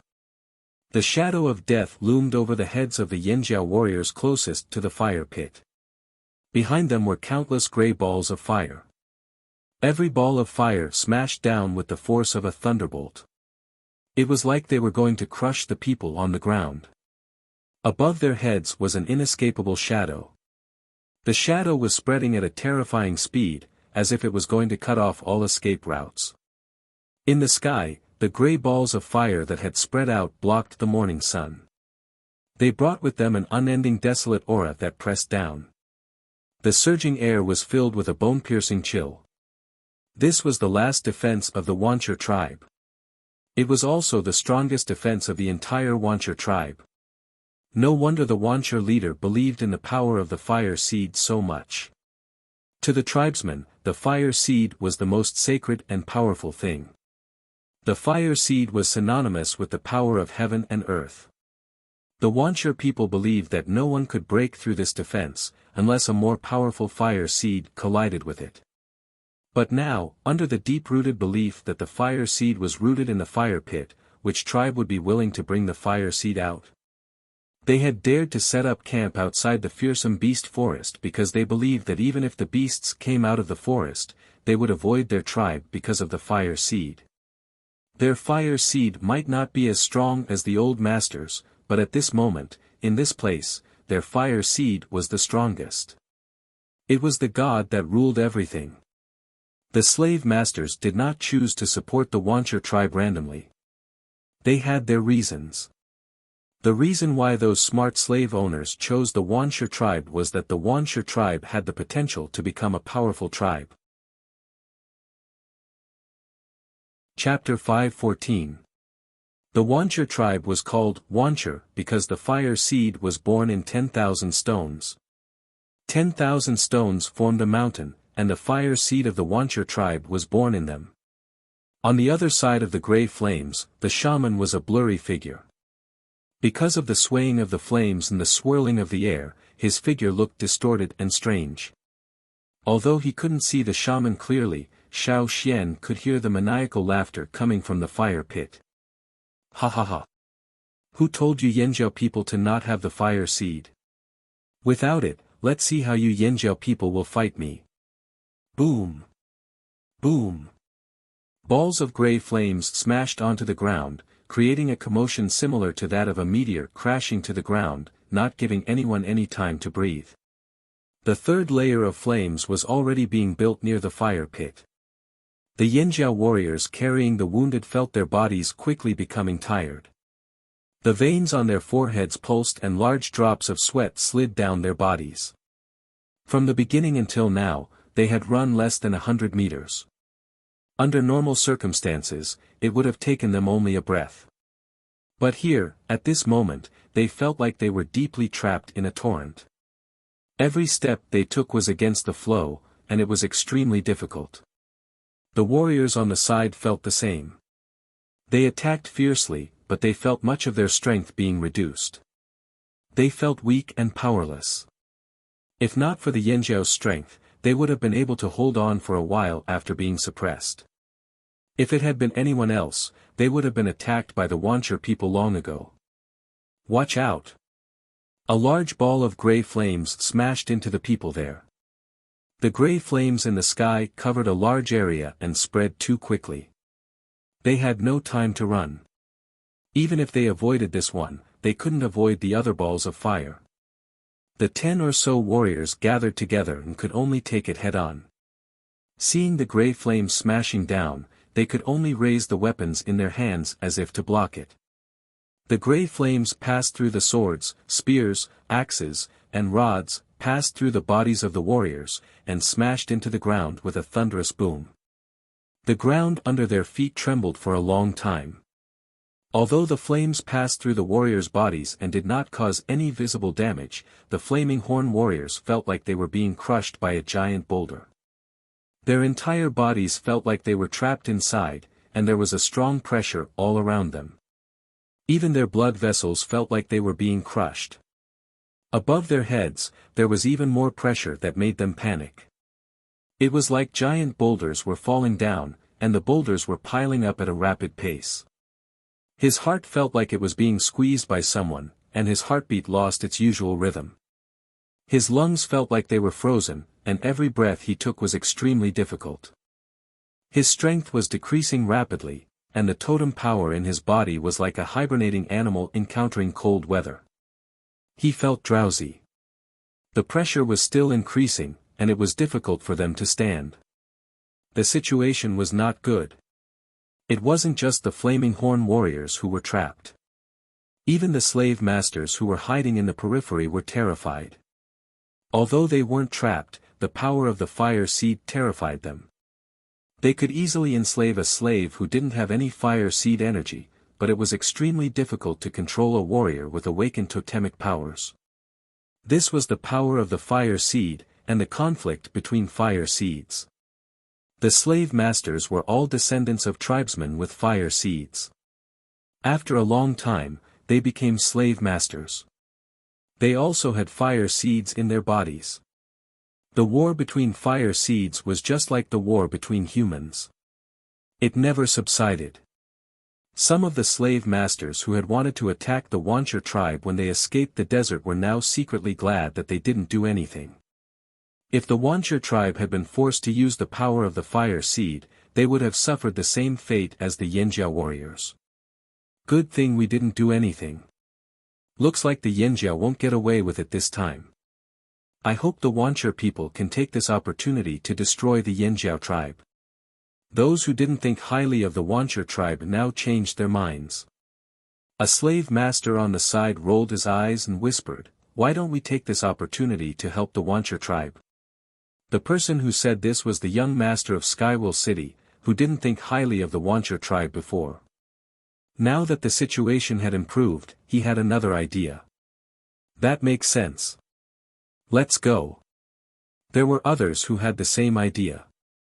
They took the slaves in their hands and walked towards the battlefield. Xiao Xian was also trapped in the gray flames of the Wuxia tribe. He could clearly feel his power being suppressed, but compared to others, he was still much more flexible. Seeing more and more Yanjiao warriors being enveloped, Xiao Xian's heart skipped a beat. He shouted, "Gather together, everyone. Don't spread out too far. The more the better. The people are here, the fire seed is here. Don't be afraid." The Wuxia shaman said Yanjiao had no fire seed. How could there be no fire seed? The people were here, the fire seed was here, but it was no longer in its original form. Xiao Xian pulled the scattered Yanjiao warriors back to where the troops were gathered. He flicked away a blade and kicked the Wuxia man in the chest, kicking him away. Without stopping, he went straight to the troops gathered not far away. They were the first to follow him. Now they couldn't run out of the range of the Wuxia fire seed's flames. After hearing Xiao Xian's words, the Yanjiao warriors who had rushed out began to rush back in and gather together. Even if they ran out, they couldn't outrun the fire seed's speed. This was their first time facing such a powerful fire seed. They were inexperienced and panicked. Xiao Xian's words were like a beacon of light to them. Whether or not Xiao Xian's words were useful, their first reaction was to do as he said. After gathering, the Yanjiao warriors felt much more relaxed. The fading totemic patterns on their bodies showed up again. The fire seed's power seemed to have broken through the ice and started to recover. It worked. Yes, when they merged with the fire seed, the shaman also said that the fire seed was here as long as the people were here. At the time, they only thought it was a consolation of faith, but they didn't understand it fully. But now, they deeply understood the meaning of this sentence. The fire seed merged into their bodies and burned, never extinguished. One person's power was limited, and the fire seed was small. But when more people gathered, it was like sparks coming together to form a ball of fire. When the fire gathered together, it would become a raging inferno. Xiao Xian's words were spread. Duo Kong, Gigu, Ta and the others gathered the people around them. Ao and Zheng Luo, who rushed over later, also made arrangements for the people. The people were like disconnected dots that gradually connected. Because of the war, they didn't form a tight line or a tight circle, but they formed a battle line. As more and more people joined the battle line, under the mountainous pressure of the Wuxia fire seed, this battle line was like a red hunting knife, cutting into the enemy. The pressure from the Wuxia fire seed lessened. Even though the flames above them had accumulated to a terrifying height, the Yanjiao people had lost their fear of it. On the contrary, as the fire seed's power in their bodies became more active, their intention to fight back became more obvious. The shaman was right. In a war of this level, it was not easy to completely destroy the other side. If they really went on, it would be a battle between the fire seeds. So far, no tribe had brought their fire seed out to fight. This was one of the reasons why the Wuxia tribe was so fearless. But now, Yanjiao's actions shocked the shaman. Why? Why was there Yanjiao's fire seed's aura here? Wasn't Yanjiao's fire seed gone? It wasn't there before. Bringing the fire seed out to fight? Were the Yanjiao people crazy? Where was it? Where was Yanjiao's fire seed? The Wuxia shaman carefully sensed all the fire seed auras in his territory. However, he realized that the flaming horn fire seed's aura was everywhere in Wuxia's territory. The aura wasn't strong, but they were all connected together. The twisting lines of fire seemed to want to split this newly built mountain apart. The aura of the two fire seeds was colliding. Whether it was the Yanjiao warriors or the Wuxia warriors, or the nearby slave masters, they could all feel this change. The slave masters who had originally intended to help Wuxia found that the situation had reversed once again. Their minds were uncertain, so they temporarily suspended their actions and stayed not far from the battlefield to watch. If Wuxia continued to gain the upper hand, it would not be too late for them to make a move. Beside the fire pit, the shaman's eyes were full of disbelief. How could this be? What did the Yanjiao people do? Xiao Xian picked up an injured Yanjiao warrior who was about to die and carried him on his shoulder. The warrior's injuries weren't too serious, but he couldn't hold on under the pressure of the Wuxia fire seed. He was too far away from everyone when they were fighting the Wuxia people. When Xiao Xian told everyone to retreat, they didn't notice him and couldn't take him with them.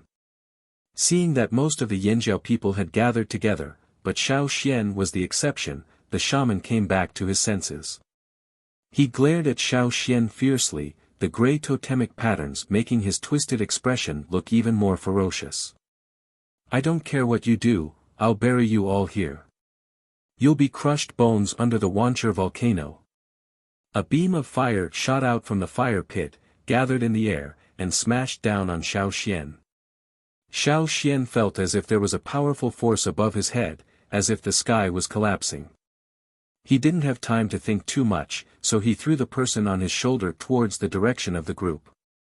In the next moment, an enormous pressure came crashing down like an avalanche from a tall mountain. Xiao Xian felt his muscles and bones creak under the pressure, as if he was bearing the weight of a mountain. The gray flames grew thicker, blocking out most of the light.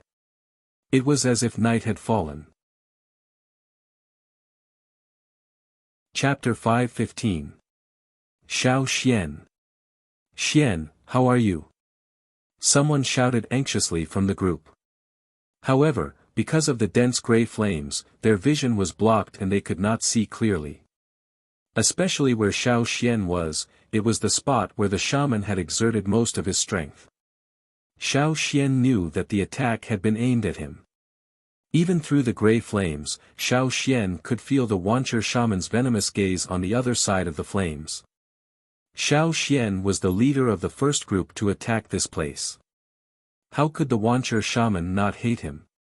Moreover, the Wuxia shaman had seen Xiao Xian before. In the desert, when he was still with the young master of Baishir city, he had seen Xiao Xian and Tuo. He had even helped to set up a trap to capture Tuo and Lei. However, things had developed beyond his expectations. From then on, Xiao Xian had been listed as one of the most important people to be wary of. Now that he saw Xiao Xian again, the Wuxia shaman was afraid. Since he couldn't kill those people in one go, he had to crush this extremely threatening brat first. Above them, the fireballs that had been piled up like a mountain continued to increase. In this place, the fireballs were increasing the fastest, not above the Yanjiao group, but above Xiao Xian's head. Earlier, Xiao Xian had been able to run and save a few injured people. However, now, Xiao Xian felt as if there was a mountain on top of his head. He could not even turn around, let alone walk or run. Whoosh! 2 steps away, an arrow flew in.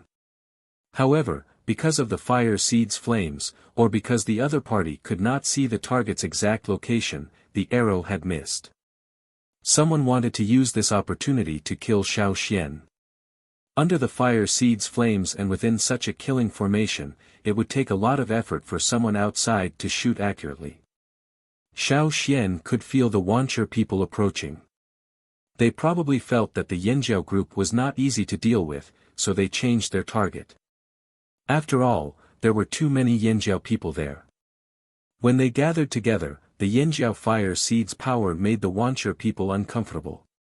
The Wuxia people could not see Xiao Xian's situation clearly, but they could feel that there was someone not from the Wuxia tribe here. Who else could they attack but him? Realizing the situation, Xiao Xian knew he could not wait any longer. He moved his arms with all his might, trying to break free from this almost frozen feeling. Here, other than the immense pressure from above, Xiao Xian felt the same as when he first met the king's stoneworm. It was as if every part of his body was turning into stone, out of his control. If he could not break through this resistance, he would die. Xiao Xian could feel the Yanjiao group trying to get closer. If it was just one or a few people, they would not be able to save him because they could not withstand the Wuxia fire seed's power. But with so many people and the Wuxia people blocking them, they would move slower. Xiao Xian could not wait. Just as Xiao Xian expected, Tuo and the others also wanted to help Xiao Xian. However, as soon as they left the group, they would feel immense pressure. Forget about saving Xiao Xian, it would be difficult for them to get over safely. The closer they got to Xiao Xian, the greater the resistance. The Wuxia fire seed's power that the shaman added to Xiao Xian was stronger than anywhere else. If they wanted to get over, they could either move slowly or wait for others to arrive. With enough people, they could fight against the Wuxia fire seed. But time waits for no one. Xiao Xian breathed hard, every nerve in his body conveying a sense of urgency. He desperately wanted to break through this resistance. The totemic power in his body was pushed to the limit. His body creaked, like a rusty gear finally starting to turn. In his mind, the totemic flames burned fiercely. But this power was not enough, far from enough. Outside the totemic flames, a faint white light shone. The light grew stronger quickly, even overshadowing the light of the totemic flames inside. Xiao Xian could not see through the egg-shaped light shield to see what the totemic flames inside looked like. If not for the red totemic power and blue power of inheritance extending from inside, Xiao Xian would have thought that the totemic flames were blocked off. Inside the egg-shaped light shield, threads of white light extended out along with the totemic power and the power of inheritance. They rushed to every part of his body like a torrent. As the energy surged into his body, his frozen and petrified blood seemed to be melting and boiling. His strength gradually recovered, and all the muscles in his body vibrated at a high frequency. His arm, which was holding the sword, was raised again with a creaking sound. Red flames shot out from Xiao Xian's body. This time, it did not come from the bone ornament he was wearing. The bone ornament seemed to have fallen into a deep sleep after the broken sea incident. Xiao Xian had not used the bone ornament's power for a long time. Now, the flames that shot out came from the surface of Xiao Xian's body. They had nothing to do with the bone ornament. And in more than one place, surrounded by the dark gray flames, they emitted a different light. More and more flames shot out. The flames grew bigger and bigger, enveloping Xiao Xian entirely. The pressure around him was as heavy as a rock. It came from above and around him. All the pressure was being pushed away. At first, it was just a small fluctuation. But soon, the fluctuation became bigger and the pushing force became stronger. The flames on Xiao Xian's body grew stronger. Faster. Just a little faster. As the flames rolled, Xiao Xian felt like every pore in his body was erupting with a heroic spirit. It wanted to push away all the obstacles around him. Break. Break. Break. Crack, a sound like the cracking of a rock suddenly rang out. Crack, crack, crack, the cracking sound grew louder and louder. It began to come from everywhere around him. The obstacles were gradually pushed away. The pressure in all directions was weakening. His body was becoming less tired. Cracks appeared on the ground under his feet. When the flames pressed down from above, there were no footprints on the ground. But now, as the pressure from above weakened, there was a dent in the ground. This was caused by Xiao Xian's explosive strength. His slowed heartbeat sped up. Xiao Xian took a deep breath, as if to expel all the pressure. Then he inhaled sharply and let out a long roar. Following the roar, the flames on Xiao Xian's body surged wildly. They pierced through the gray flames surrounding him like a fire dragon breaking free of its shackles. Without turning around, Xiao Xian swung his arm. The blade reflecting the flames swept out. The tip of the sword was 2 palms away from the 3 Wuxia people. But the sword aura was as sharp as a blade, easily cutting their throats. After attacking Xiao Xian, the Wuxia shaman had wanted to wait for Xiao Xian to be crushed to death by the Wuxia fire seed's power. Then he would focus the fire seed's power on the others. But as he waited, he realized something was wrong. A drop of sweat dripped from his forehead. The shaman stared at Xiao Xian. At this time, Xiao Xian looked up. The shaman seemed to see through the layers of flames and saw Xiao Xian's shining eyes. "Stop him! Stop him!" The shaman's terrified voice was piercing and piercing. It spread everywhere. At this time, no one cared about the shaman's voice. They were confused. What had happened to make the shaman so terrified? Something happened to the fire pit? The scattered Wuxia people gathered in the direction of the shaman's voice. Xiao Xian stepped forward. His step made a thud on the ground. It was comparable to the sound of the Wuxia fire seed's fireball crashing down. After getting rid of his exhaustion, Xiao Xian felt as if his body was filled with endless energy. With every step he took, that energy doubled. His steps gradually sped up, but his footsteps became lighter and lighter. The sound of his footsteps weakened, and each step he left on the ground was shallower than the previous one. Until there were no footprints left, and only the soft rustling of the short grass on the ground could be heard. He swung his sword. It broke through the layers of gray flames and pierced the chest of a Wuxia man who was about to shoot an arrow. Xiao Xian was still approaching Wuxia's fire pit, faster and faster. The Wuxia people who rushed over could not stop him in time. When they got close, they could feel a strong repulsive force. It was like another tribe's fire seed was burning here. The Wuxia shaman felt like he was facing a ferocious beast that had gone berserk with flames all over its body. Why was Xiao Xian able to break through the fire seed suppression? Why was Xiao Xian able to move freely under the fire seed suppression? The shaman did not want to think about it now. His mind was clouded by a possibility that he did not want to think about. This thought made him feel like he had fallen into an ice cave. At this moment, the Wuxia shaman regretted not arranging more guards here. Then he realized with a start that he was doubting the fire seed of his tribe. Could the fire seed stop this person?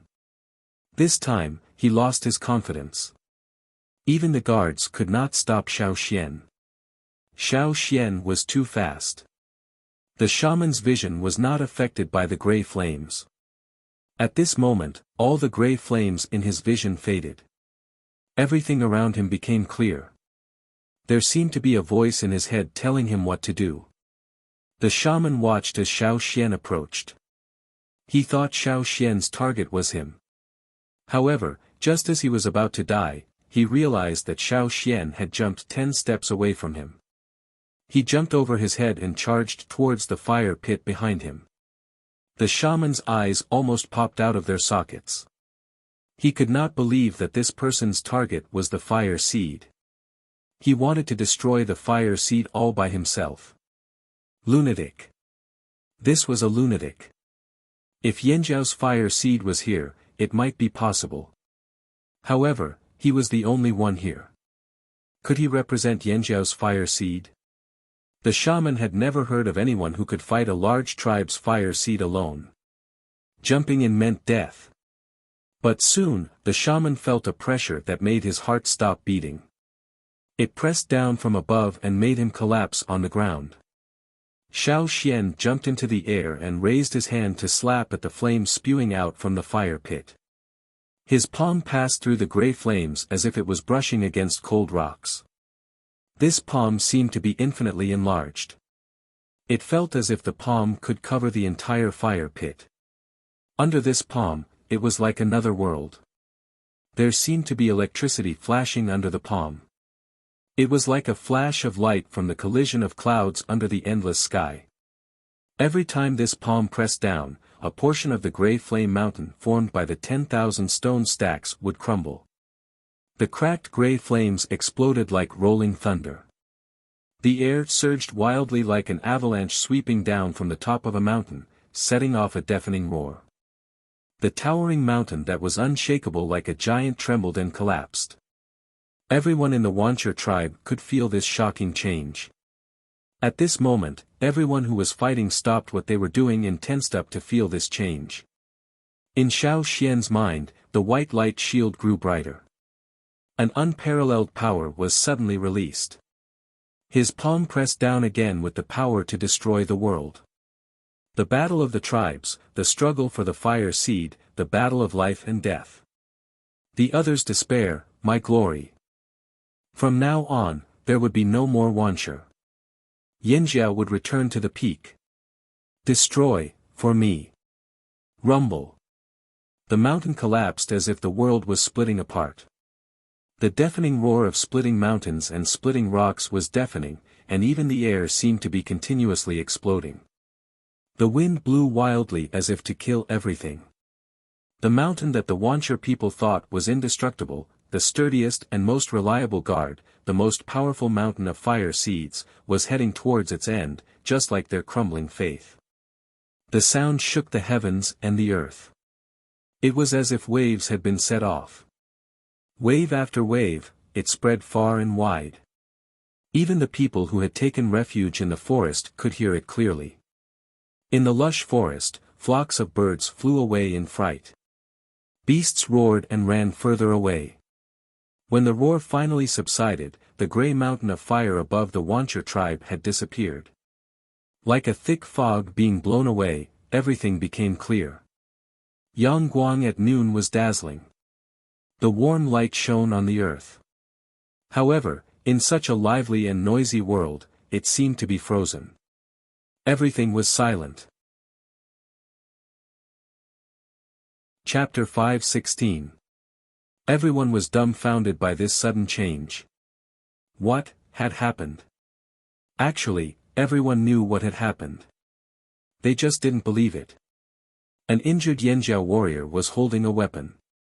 He had been planning to fight to the death with the Wuxia people, but now he felt that his opponent had disappeared. It wasn't that the person in front of him had disappeared. Instead, the person standing there was like a puppet that had lost its soul. His face was ashen, his eyes were empty, and his face was lifeless. He stood there like a stone, still maintaining the posture of listening. If it wasn't for the muscles on his face twitching rapidly, others might really think that this person had turned into a stone. This person was no longer a threat. The Yanjiao people didn't even want to attack. It was like encountering a fierce beast during a hunt. But as they fought, the fierce beast suddenly turned into a toothless little beast. They could kill it with a single stab. This feeling was too strange, so much so that, for a moment, no one wanted to continue fighting. The pressure that had been pressing down on him all this while had disappeared along with the collapse of the formation. They could no longer feel the rejection from the fire seed. The flaming horn tribesmen could no longer feel any resistance from the fire seed. The torrent-like obstruction dissipated with the wind. All of this had happened too suddenly. Such a drastic change had sent them from heaven to hell in an instant. It was so fast that no one was prepared for it. What happened? Duo Kong swallowed and looked at the other Yanjiao warriors beside him. In his past life, he was used to living without a primitive fire seed.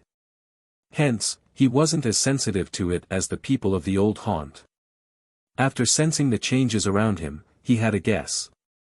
But he didn't dare to say it out loud. It was too hard to believe. I think Wancher's fire seed is gone. Tao Jing asked tentatively. He couldn't believe it either. Gone just like that? That was a primitive fire seed. It was known as the most powerful force in a tribe. A small tribe wasn't that powerful. But Wancher was a large tribe. Their fire seed could suppress everyone so much. It was obvious how powerful it was. The power of fire seeds was also divided into strong and weak.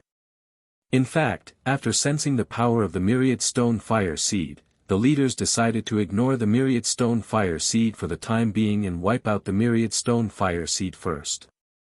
After that, they would mobilize the entire team to target the myriad stone fire seed. Otherwise, they would seek help from the shaman after this battle. They were all prepared to fight for a long time. Who would have thought that something like this would happen?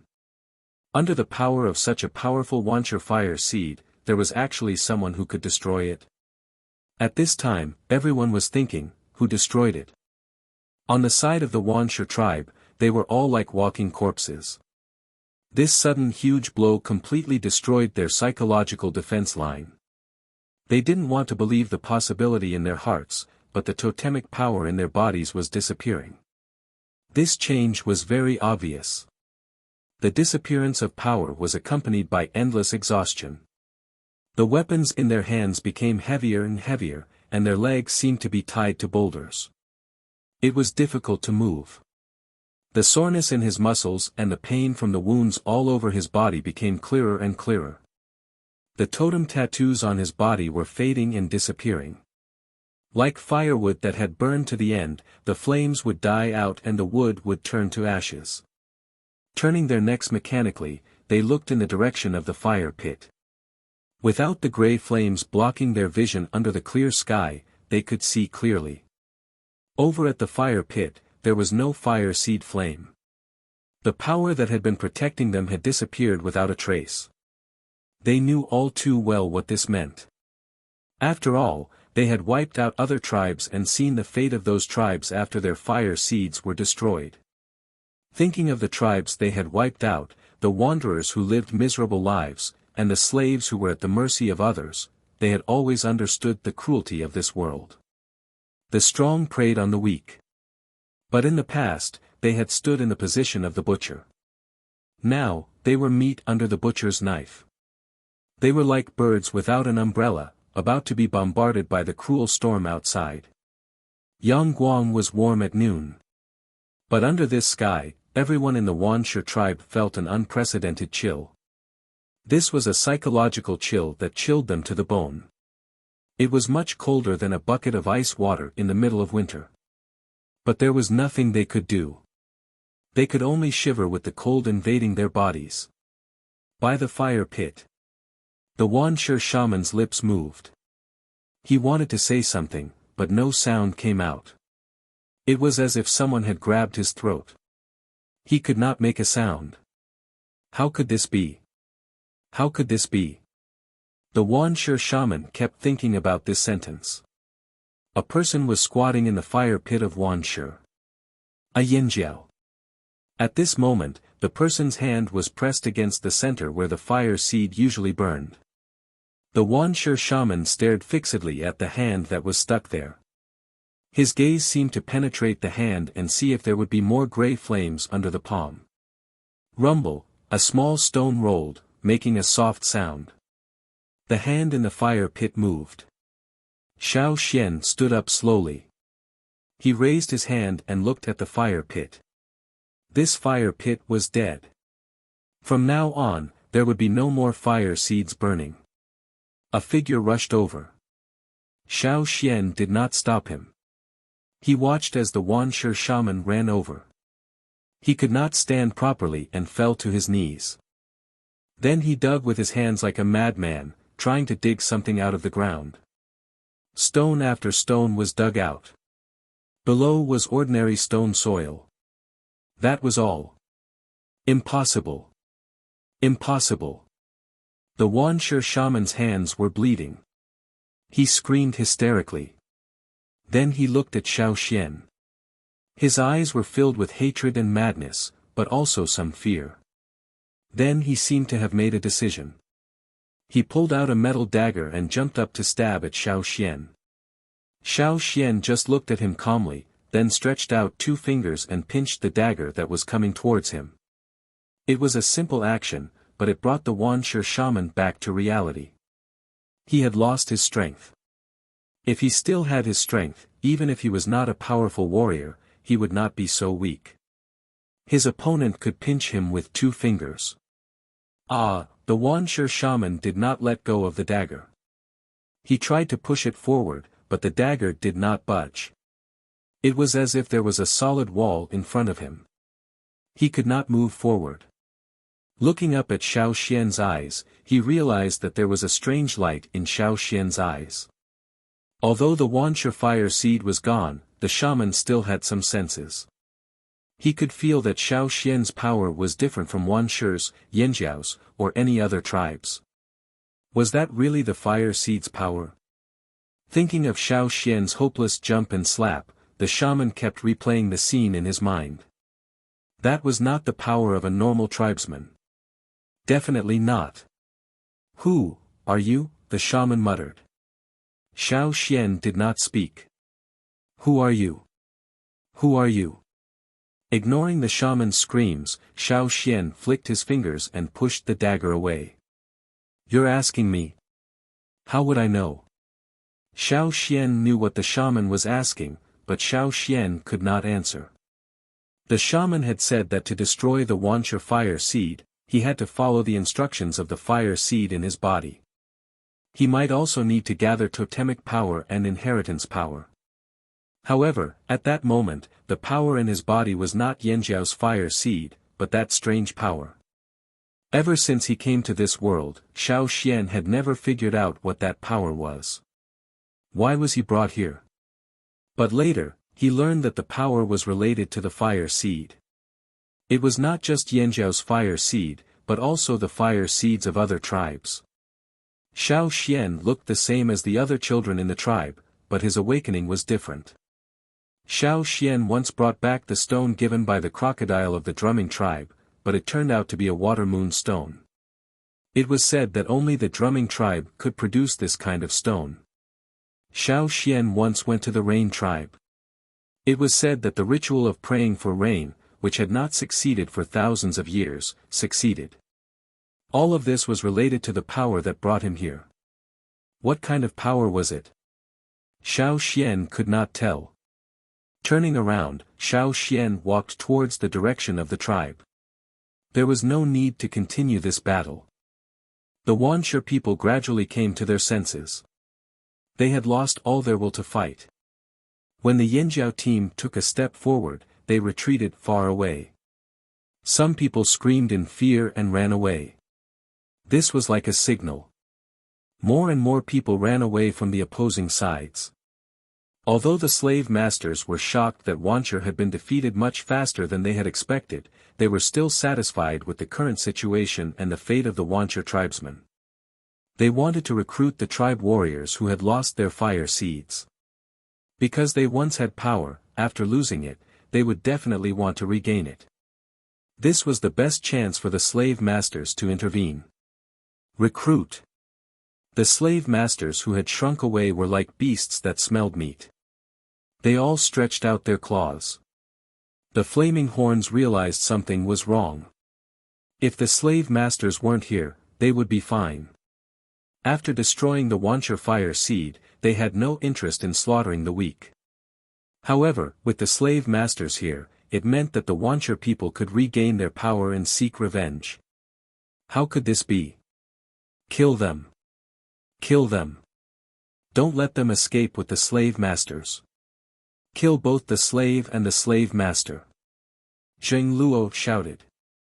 Although the slave masters here were not strong enough, he still had to be careful. The three team leaders led some Yanjiao warriors to continue the chase. The two chiefs led the rest to clean up the battlefield, treat the injured, and count the dead. When Xiao Xian returned, he saw Caesar lying on the ground, curled up and licking its wounds. During the attack, Caesar and the others were mainly blocking the Wuxia beasts. That was why they were not with Xiao Xian. There were many bite wounds on its body from sharp teeth. It was covered in blood and there was a bloody hole on its back. It looked like someone had stabbed it with a spear. Hearing Xiao Xian's footsteps, Caesar's ears twitched. It stopped licking its wounds and turned to look at Xiao Xian. Xiao Xian's footsteps froze. One of Caesar's eyes was gone. Chapter 5:17. Some warriors ran over to treat Caesar's wounds. They belonged to the logistics category. During the attack, they were at the back of the team, but now they were running around to apply medicine to the wounded. Caesar knew the warrior and knew that he was one of them, so he didn't reject him and let him apply medicine to his wounds. There were many corpses of Wuxia beasts on the ground, most of which were incomplete. The bite marks were very obvious, and some were even directly bitten off. The ground was covered with blood. The half-dried blood was sticky, and people walked on it, making a clattering sound. The pungent smell of blood was everywhere. Xiao Xian's tension gradually subsided, but the feeling of exhaustion became more and more obvious. The strength in his body was almost drained. He walked to Caesar and raised his hand to wipe off the blood flowing from its eyes. There were also scratches around its eyes. After checking Caesar's wounds, Xiao Xian patted it. "It's good that you're still alive." After that, Xiao Xian ignored the sticky blood on the ground and sat down directly, looking around at the battlefield. The paramedics with medicine were rescuing the wounded. Those who were seriously injured could survive as long as they could hold on. The tribe's totem warriors were very resilient. No matter whether their bodies were damaged or not, at least they were still alive. Not far away, the forest Rakos was lying on the ground with its belly facing the sky. Its feet had been tied with layers of grass and animal skins. Its feet should be injured, but no one knew how serious it was. There were many bleeding wounds on its body, and a paramedic was applying medicine to it. Generally speaking, the other beasts' injuries were different, but not much better than Caesar's. After all, facing the desperate attacks of the Wuxia beasts, even if they were ferocious beasts, they couldn't stay intact. However, these ferocious beasts' resilience was not worse than that of the tribe's warriors. Caesar's wounds were so serious that it would only take a few days to recover. But its eyes couldn't recover. He raised his hand and patted Caesar's blood-stained hair again. "You did well." Caesar gently nudged Xiao Xian with his nose and then continued to rest on the ground. While Xiao Xian was observing the battlefield, the person who was applying medicine to Caesar glanced at Xiao Xian from time to time, then applied medicine to Caesar and then looked at Xiao Xian. That warrior was curious. I heard that Wancher's fire seed was extinguished by an elder. How did the elder die? Unfortunately, at that time, because of the grey flames, they were far away from the fire pit and could not see the situation over there. They could only feel that the grey flames enveloping them were collapsing one after another. When it was almost dusk, the 3 leaders returned with their men. They chased them for a long time until they could no longer catch up with the slave masters. Only then did they return. In the Wuxia tribe, other than the Yanjiao people, there were only some prisoners of war that the Wuxia tribe had captured. There were no other Wuxia people alive. Now that the Wuxia tribe was destroyed, the prisoners of war could not find a place to go. Ao Fong and the others who wanted to leave could leave. Those who did not could stay and live here like the other wanderers around Yanjiao. Of course, they had to work for it. But if they were found to have bad intentions, they could not blame the sword for being merciless. The children and women of the Wuxia tribe had been sent away. This was done when they were preparing for war. When we chased them, we found an underground cave. The women and children of the Wuxia tribe should have been there. But when we found it, there were no living people there. There were some old people's corpses in the cave. They were killed, but there were no women or children. Oh, there were also some slaves' corpses. The Wuxia people should have been taken away by the slave masters, Gigu said to the 2 leaders. In a defeated tribe, the survivors would become prisoners of war. In the hands of the slave masters, they would definitely become slaves. Once they became slaves, it would be difficult to escape. The Wuxia tribesmen without totemic power tried to escape from the flaming horns, but only a few succeeded. This was due to the difference in strength and speed. The slave masters could only snatch a few of them away. The smarter slave masters had already robbed the Wuxia tribesmen of their treasures. The Wuxia tribe was history now. The Wuxia leader, Fu Wu, had committed suicide. After the fire seed was extinguished, he stabbed himself and died. The Wuxia shaman fell in the fire pit. When Xiao Xian turned to leave, he spat out blood and died. Using the fire seed's power had used up too much of his energy. If the Wuxia fire seed was still there, he might have had a chance to breathe. But now that it was extinguished, he was like a lamp without oil. There was no way to live. Ao and Zheng Luo quietly listened to the reports of the 3 team leaders who had just returned and thought to themselves. Today, the Wuxia fire seed was extinguished. Those who were lucky enough to escape from the Yanjiao would become wanderers or slaves. If it was the Yanjiao. Bah!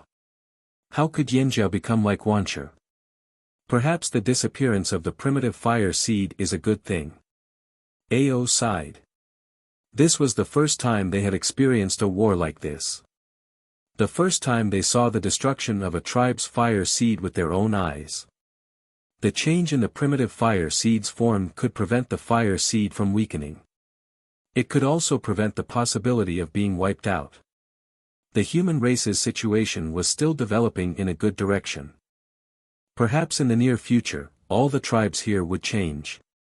The primitive fire seed would become history, just like the other side of the sea. In the forest, the shaman and the others were still in a daze when they returned to the tribe. They still felt unreal. How long had it been? They were all prepared to sleep outside in the cave for a few days. But they had only gone yesterday and now they were back. Was it over? Not only the Yanjiao tribesmen, but the wanderers living in Yanjiao were also shocked. How could the arrogant Wuxia tribe be gone? Many of them were still planning to run away if the situation went south, but they were told that the war was over. In a few days, they would be moving to Wuxia's former territory to build houses and reclaim land. The Flaming Horns planned to plant crops there. Mourning the dead, comforting the wounded, taking over Wuxia's land, resettling the wanderers, planning the land outside the forest. Yanjiao was very busy. Yanjiao took over all of Wuxia's belongings. After robbing for so many years, they had stockpiled a lot of things. But now, they were all Yanjiao's. Without the threat of Wanshur, they would naturally expand their territory.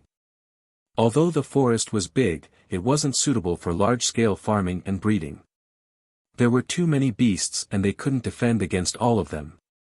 Outside the forest, however, it was much more convenient. While Yanjiao was busy, the news of Wanshur's destruction spread to all the tribes. When the chief of the Mang tribe heard the news, his first reaction was disbelief. But he received news that the slave masters had been driven out of Wanshur's territory and went to other places. Some people went to Wanshur's territory and found that the people living there were all Yanjiao people. Everything he heard proved the credibility of the news. Really? Huang Yi still couldn't accept it. How long had it been? How long had it been since they came back from Yanjiao? Yanjiao said, "If you can do it, you can do it. If you can't, I'll do it." Did they really kill them? It was unbelievable. Losing the war was fine, but as long as their fire seed was not extinguished, they had a chance to turn things around. 10 years, 100 years, 1,000 years. As long as their fire seed was still there, there was hope. But there were many kinds of defeat. Wanshur was not only defeated, but their fire seed was also extinguished. It was the most complete kind of defeat. There was no chance for them to make a comeback. Thinking of this, the chief of the Mang tribe and the shaman both felt a chill in their hearts. Yanjiao really did it. How long did it take them to attack Wanshur? "Why is there no news at all?" asked the chief of the Mang tribe. Since Yanjiao's fire seed became abnormal, they had sent people there. Once the war started, the people who were watching them would definitely send news. They should have a general understanding of the situation there. The person who reported the news said with a hoarse voice, half a day, what?" Not only the chief of the Mang tribe, but also the others present jumped up from their chairs and bamboo mats. Half a day. The chief of the Mang tribe wanted to dig his ears again to prevent himself from hallucinating. Yes, that's what the people watching them said. The person who reported the news nodded heavily. In half a day, the Wanshur tribe that had been thriving for hundreds of years was gone. The chief of the Mang tribe was sweating. After thinking for a while, he said to Huang Yi, "Go to Yanjiao again and see if the news is true in Yanjiao." Huang Yi, who had just returned from Yanjiao, felt very conflicted. Should he go again? In addition to the Mang tribe, several other tribes, even those on the grassland, had received the news. Since Yanjiao's fire seed became abnormal, it attracted the attention of many people.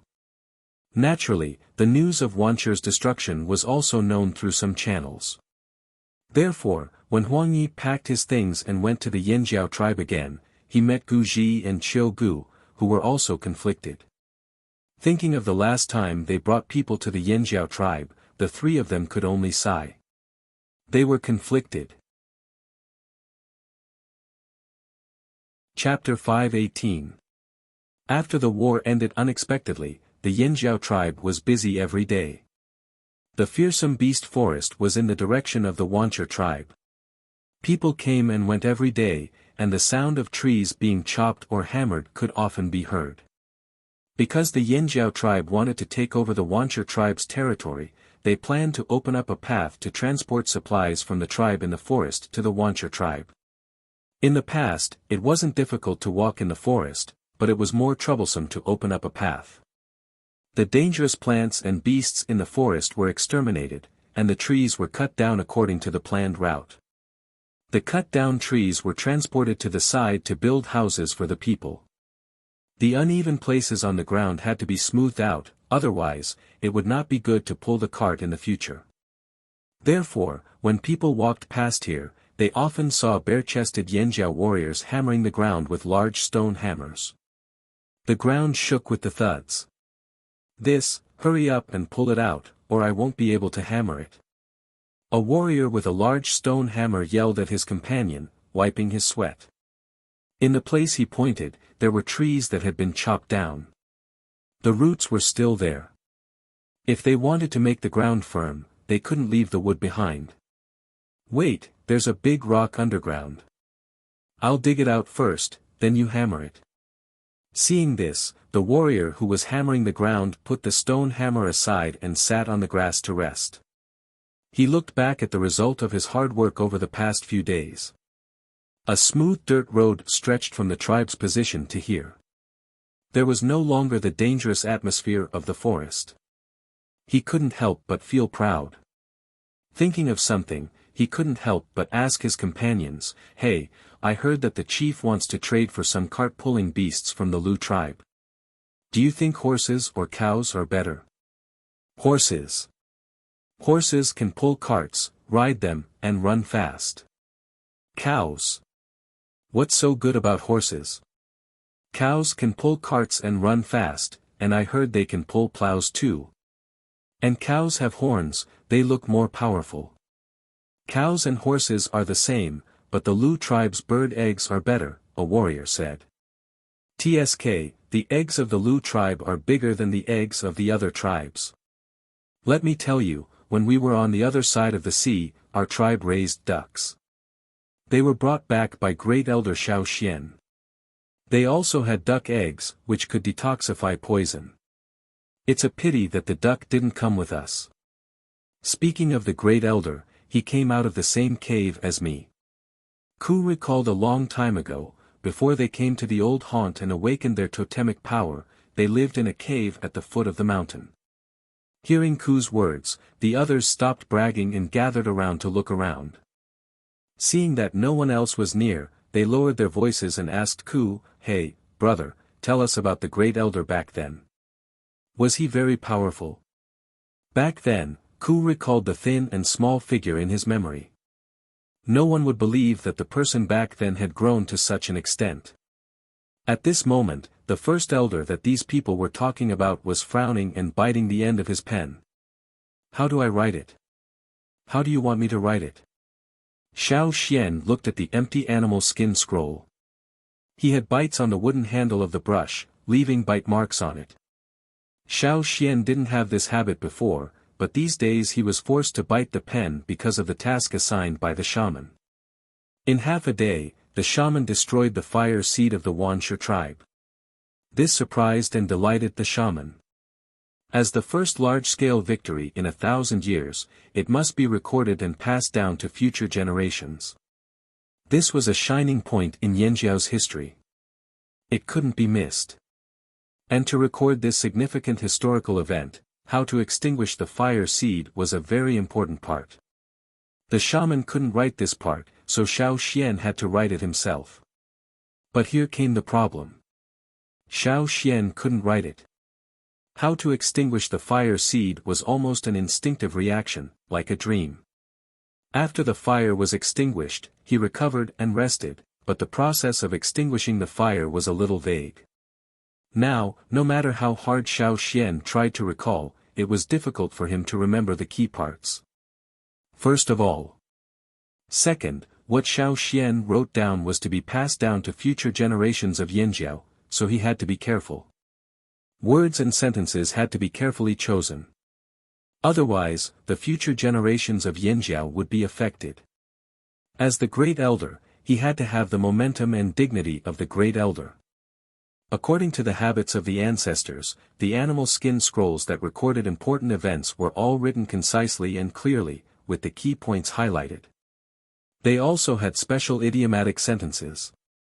In their eyes, this was the most solemn way of writing, so Xiao Xian had to learn from them.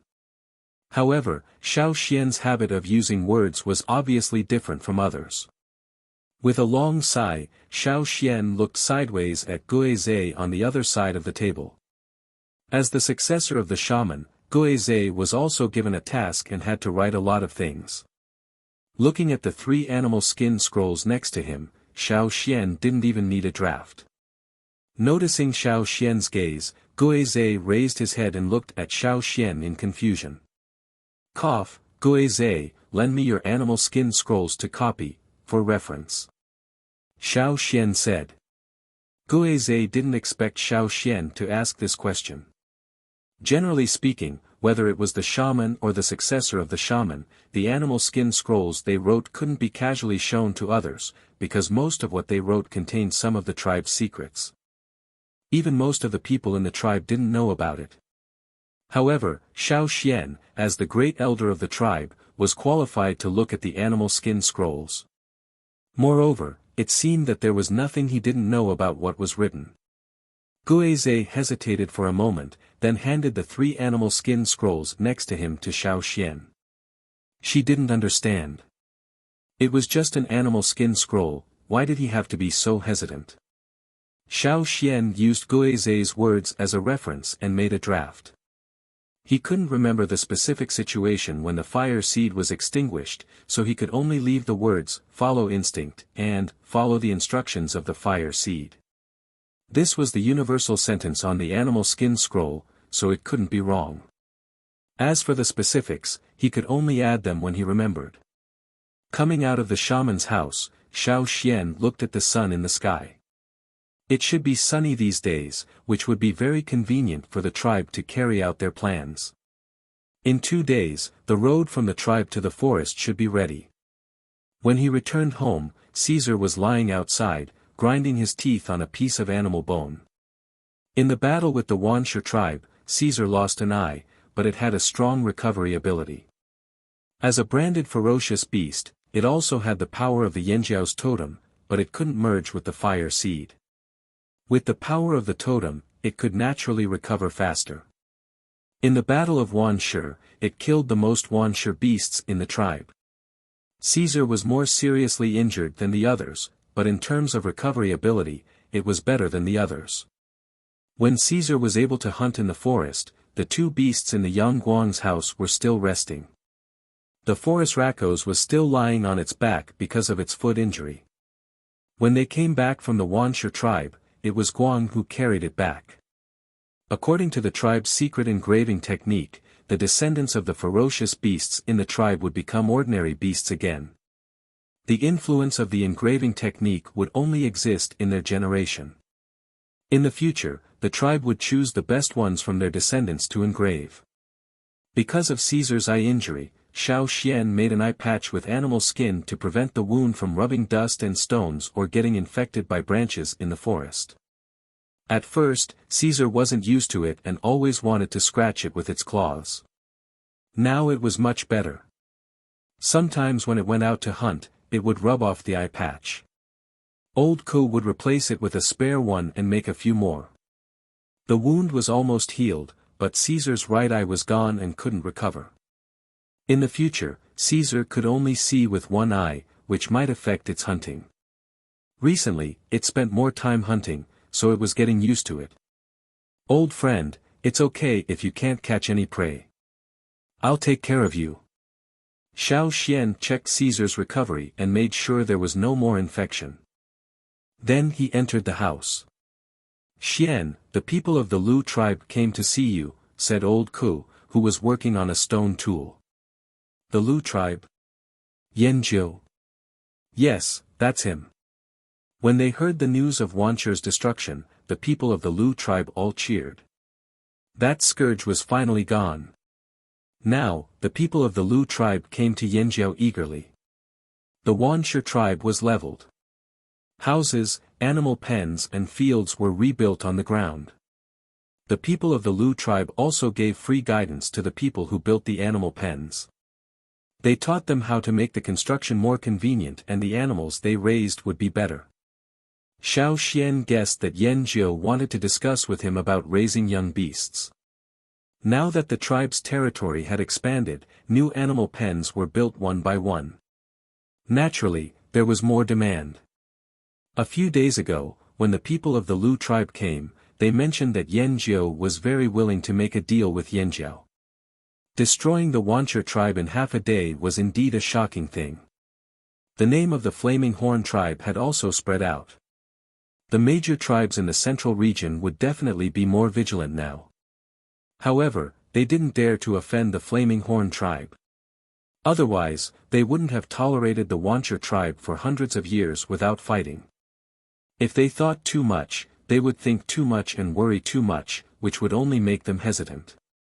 He just didn't know how many tribes would send people over this time. Xiao Xian looked around but didn't see Yanjiu. He heard that Yanjiu went outside the forest to guide the construction of animal pens. He would probably come back later. Xiao Xian wasn't in a hurry. He turned around and went to the wanderers' area. The wanderers had been living on the edge of the forest for 2 years. After all, they weren't Yanjiao people and didn't have much power. They were still afraid of this forest. Even if there were Yanjiao warriors patrolling, compared to the outside of the forest, they preferred the latter. So this time, when Yanjiao was expanding their territory, they were anxious to move there. When he arrived at the wanderers' area, the people here were also busy. Some wanderers went out to build houses. They still had to build their own houses, but they had to follow Yanjiao's rules and couldn't build randomly. Most of the people who were still here were injured or young children. There were children running outside. Only in Yanjiao's wanderers' area could they have such a chance. If they were in the wanderers' area near other tribes, the young children wouldn't even dare to go out of their houses. Knowing that the wanderers' area was busy these days, the chief also sent people to keep an eye on them to prevent trouble. When Xiao Xian arrived, a group of Yanjiao warriors were talking and laughing together. Chapter 519. As soon as they saw Xiao Xian, the group of people who were chatting and laughing immediately stood up straight. Although Xiao Xian was about the same age as them, and even younger than many of them, everyone in the Yanjiao tribe was in awe of this great elder. Especially after the Battle of Wanshi, Xiao Xian's status was almost higher than the two chiefs. The group of people who were guarding here was to prevent the wanderers from causing trouble. If they found any trouble, they would stop them. If not, they would just chat on the side. They didn't expect to meet Xiao Xian here. At this time, the mood of this group of people was like a student who was absent-minded in class and suddenly found the principal standing behind him. Maybe the people who were guarding here weren't asked to do anything, but they were really relaxed at this moment. So, when they saw Xiao Xian, they looked away guiltily, and then quickly glanced at Xiao Xian from time to see if the great elder was angry. Originally, Xiao Xian planned to pass by here to check on the farmlands and animal pens in the tribe. But when he passed by, he stopped and walked towards the wanderers' area. Here he comes. Here he comes. The warriors who were guarding here felt nervous and looked down. When they looked up, they quickly looked at each other. The great elder's expression didn't look good. What should they do? Would they be scolded? Hearing Xiao Xian's footsteps approaching, their hearts beat fast.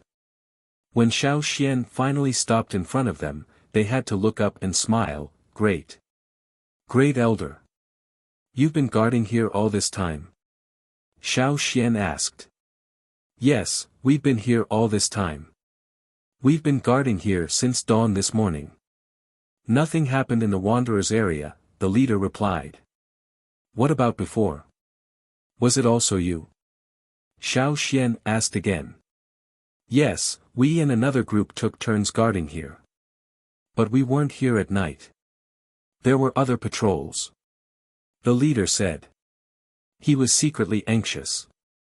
Did the great elder find something wrong? However, they had been guarding this place the entire time and hadn't noticed anything out of the ordinary.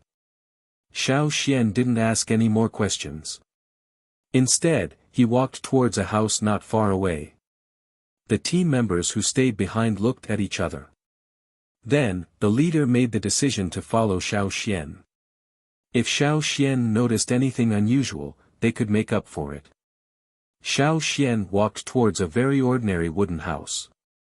Looking at its appearance and materials, it was indeed a very ordinary house in the wanderers' area. However, this house was quite far away from the other houses. In this area, there was only this house, as if it was isolated. There was a layer of dust on the stone at the entrance, and where the stone was sunken, the dirt had formed a clump on the stone. It was obvious that no one had sat on it for a long time. This house was the place where Xiao Xian had found the longevity leaf that recorded the knot divination technique. Since then, no one had come to this house. When the outsiders were discovered, the wanderers were told that there were defectors. The other people who lived in the wanderers' area were anxious to separate from this house. They were afraid of being misunderstood. They were afraid of being suspected of being involved with the defectors and being driven out. Because Xiao Xian had told the patrols to pay attention to the surroundings, there were often some patrolling soldiers walking around. Now, the wanderers who lived in the surrounding area had moved away, as if they were avoiding the plague. Therefore, this isolated situation appeared. Xiao Xian didn't go in immediately. He walked around the outside of the house, and then stopped at the window. There were some subtle scratches on the window frame. If one didn't pay attention, it would be difficult to notice. The scratches looked relatively fresh, and it didn't look like they had been there for a year or two. Although there was a layer of dust on the window frame, if one looked carefully, they would find that the dust there was thinner than other places, as if someone had gently blown it. "Has anyone gone in here recently?" Xiao Xian asked. "No, at least when we were here, we didn't see anyone go in," the leader hurriedly said. Because they knew that this place was the focus of attention, if they were guarding here, they would definitely pay more attention. They wouldn't go in easily, and they wouldn't make this kind of mistake. "Why don't I ask the people from the other team?" the leader asked. "Not now." Xiao Xian opened the door and walked into the house, but the following team didn't dare to go in easily. They knew that something must have happened in this house, and they wouldn't step in without permission. The situation in the house was similar to Xiao Xian's impression. The wooden table that was broken by Gigu in anger had already been cleaned up. The wooden house of about 20 square meters was empty. However, at the place where Xiao Xian dug out the longevity leaf, there were traces that the soil had been moved. Although the other party was very careful, it was still moved. There was a difference in the color of the soil. If it had been a while, it might not be obvious, but now, the traces were still relatively fresh. Someone should have been here within the past 3 days. "Someone has been here," Xiao Xian said as he suddenly looked in a direction, and quickly walked out of the house. Seeing Xiao Xian's expression, the team guarding the wanderer area knew that things had changed. They were about to follow, but Xiao Xian stopped again. They ran fast. Xiao Xian stared in a direction. He had just sensed an aura that didn't belong to the Yanjiao tribesmen. Since the Battle of Wanshi, his perception of the fire seed had become sharper. In addition, the other party should have been moving. If that person had been approaching here, Xiao Xian would have sensed it. However, the other party was too cautious. He seemed to have noticed Xiao Xian's gaze and decisively left quickly. Hearing Xiao Xian's words, the faces of the guards changed. "Grand Elder, you mean, there's an outsider?" This outsider was naturally not a wanderer, but someone from another tribe who had snuck in. "Yes. You guys should pay more attention these few days. Try to use the power of the fire seed to sense the intruder," Xiao Xian said. The fire seed had already merged with everyone's body. If they used the power of the fire seed to sense the intruder, even if they couldn't immediately detect it, they would at least be able to sense it when the intruder was right in front of them. The benefit of merging with the fire seed was that the fire seed sensing ability was strengthened. If the Yanjiao tribesmen only had a vague sense of their tribe's bloodline in the past, now it was very clear. This was also the difference between the Yanjiao tribesmen and the other tribes. Outsiders didn't know this. "Yes." The guards hurriedly promised. They didn't doubt Xiao Xian's words. If the Grand Elder said it was true, then it must be true. An outsider sneaking in was no joke. They couldn't afford to let their guard down. At the same time, they were annoyed that an outsider had appeared in the area they were guarding. Although it wasn't considered a dereliction of duty, they didn't realize that this threat was real. Xiao Xian asked them to inform the other patrolling guards to tighten the security. Then, he walked around the wanderer area and didn't find anything, so he went to the tribe's fields. Not long after, Duo Kong and the other two team leaders came looking for him. When the patrolling guards in the tribe were informed that an outsider had sneaked in, they naturally knew about it. Who could it be? The few large tribes that haven't made any moves? Duo Kong asked. No, Gigu's face darkened. It could also be a bandit. He had already heard from the others that Xiao Xian had gone to that house. He knew what Xiao Xian was suspecting. What made him angry was that they still hadn't caught the intruder. Now, the intruder might have appeared again. I don't know if the intruder this time is from the same group as the two from before. Although the two of them had snuck in, they didn't have any killing intent. But if it was someone else this time, I can't be sure what they would do. Xiao Xian was also on guard. Also, the intruder is very cautious and escapes quickly. It'll be hard to catch him. No matter what, strengthen the patrolling guards. To guard against a bandit, we can't just look at their appearance. They have too many tricks up their sleeves. We might not be able to recognize them just by looking at their appearance. We can only identify them from their roots. Strengthen the patrolling in the Wanderer district. Xiao Xian voiced his guess. They can't be hiding in the houses of other warriors in the tribe.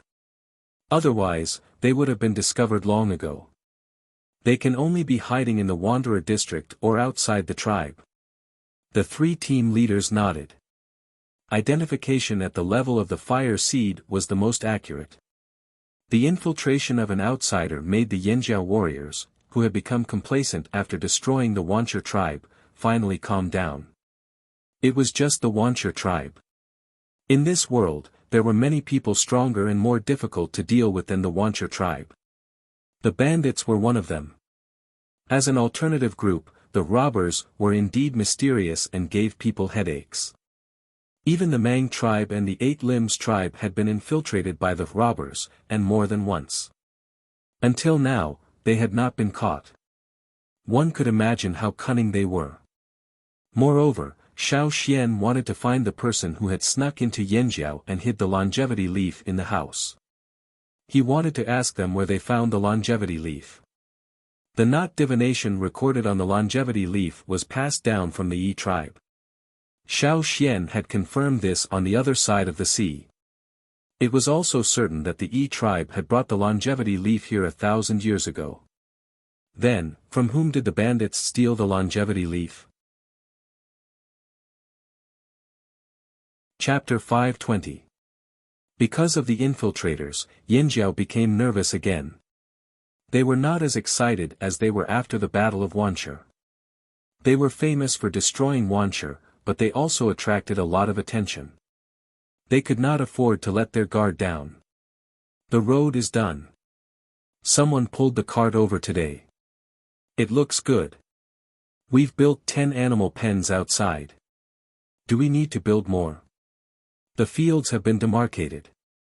We'll distribute some to the wanderers according to the original plan. The rest is ours. In one of the stone houses in the Flaming Horn tribe, the 2 shamans, 2 chiefs, 3 team leaders and many other team leaders were gathered for a discussion. They were discussing their recent progress. Of course, Grand Elder Xiao Xian could not be absent. As they talked, Ao noticed that Xiao Xian was distracted. He coughed. Xian, what do you think of what we talked about just now? Let's continue with the original plan. Although we can't plant much this year, we still need to do some work to make the land fatter. I've already told them what to do. I'll go check it out in 2 days. There's no need to expand the animal pens. Let's wait for the Lu tribe to send their cubs over. We'll take it one step at a time. If we raise too many suddenly, we might not be able to handle it, Xiao Xian said. Xiao Xian seemed to be distracted. He didn't expect him to listen to so much. Ao nodded, then we'll do as you say. As for the metal wares, I've discussed it with Zheng Luo. When all the wanderers move away, we'll build a bigger casting room. Xiao Xian had no objections. After knowing the secret of the core seed, the tribesmen were very concerned about smelting and casting. Maybe it was because they heard about the slave masters on the other side of the sea, or maybe it was because they saw the potential of metal wares. They spent a lot of effort on this. By the way, during this time, other than the Lu tribe, did any other tribes come? Xiao Xian asked. Never heard of them. I don't think so. Nope. The others replied. But there are suspicious people walking around. Maybe they're from the big tribes in the central region. Duo Kong saw it when he went outside to supervise the work today, but the other party was far away. When he moved, the other party ran away. What, are you waiting for them to come? Asked Jing Luo. Xiao Xian shook his head. I just think that at this time, they should have come here to investigate. However, since they haven't appeared yet, perhaps they have other plans, or perhaps they are waiting. Wait for what? Ao asked. Maybe he wants to wait for more people to come together, Xiao Xian speculated. The people in the room looked at each other and smiled. Being able to make those tribes fear them proved that Yanjiao's position in those people's hearts had indeed risen. This made them very proud, but when they thought of the possible predicament they might face, they immediately calmed down. In any case, no matter how big the challenge was, they would face it head-on. If the people from the Hui tribe come, let me know. Xiao Xian said.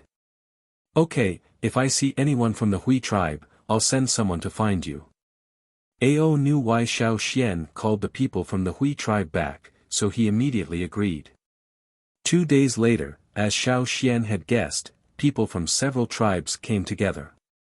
The leaders of the Mang tribe, Eight Limbs tribe, and Feather tribe were the same 3 people as last time. However, this time, the Thousand Masks tribe, Tian Shan tribe, and Longboat tribe were with them. The Hui tribe did not come with them. They arrived one step behind, but not far from each other.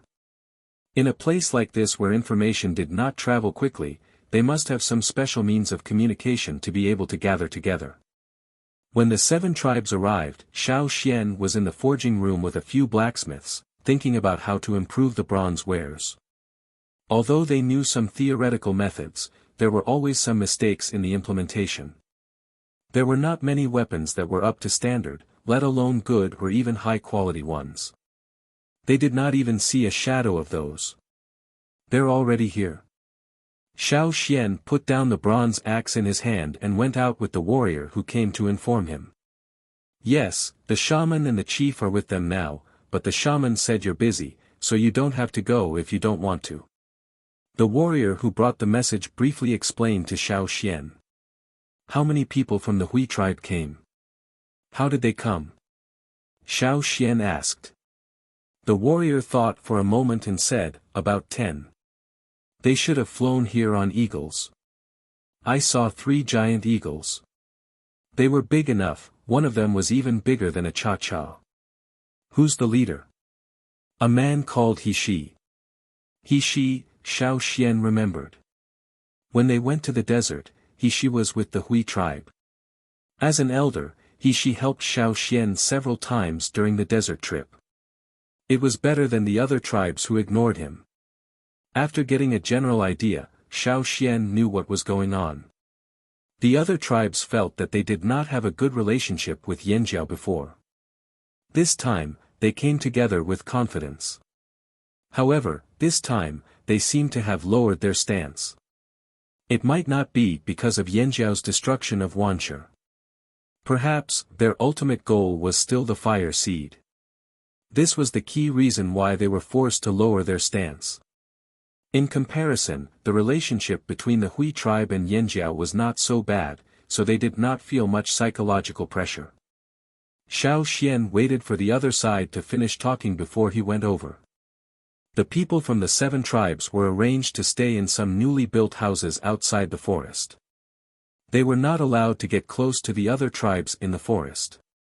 Xiao Xian asked someone to take him to the resting place of the Hui tribe.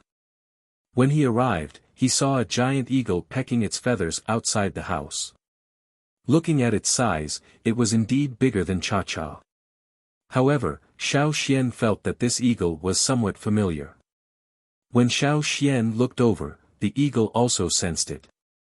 It turned its head to look at Xiao Xian. Obviously, it still remembered Xiao Xian. Its first reaction was to bristle.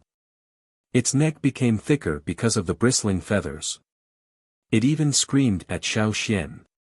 "Oh, it's you, loser," Xiao Xian said lightly. This sentence made the eagle even angrier. Its eyes flashed sharply.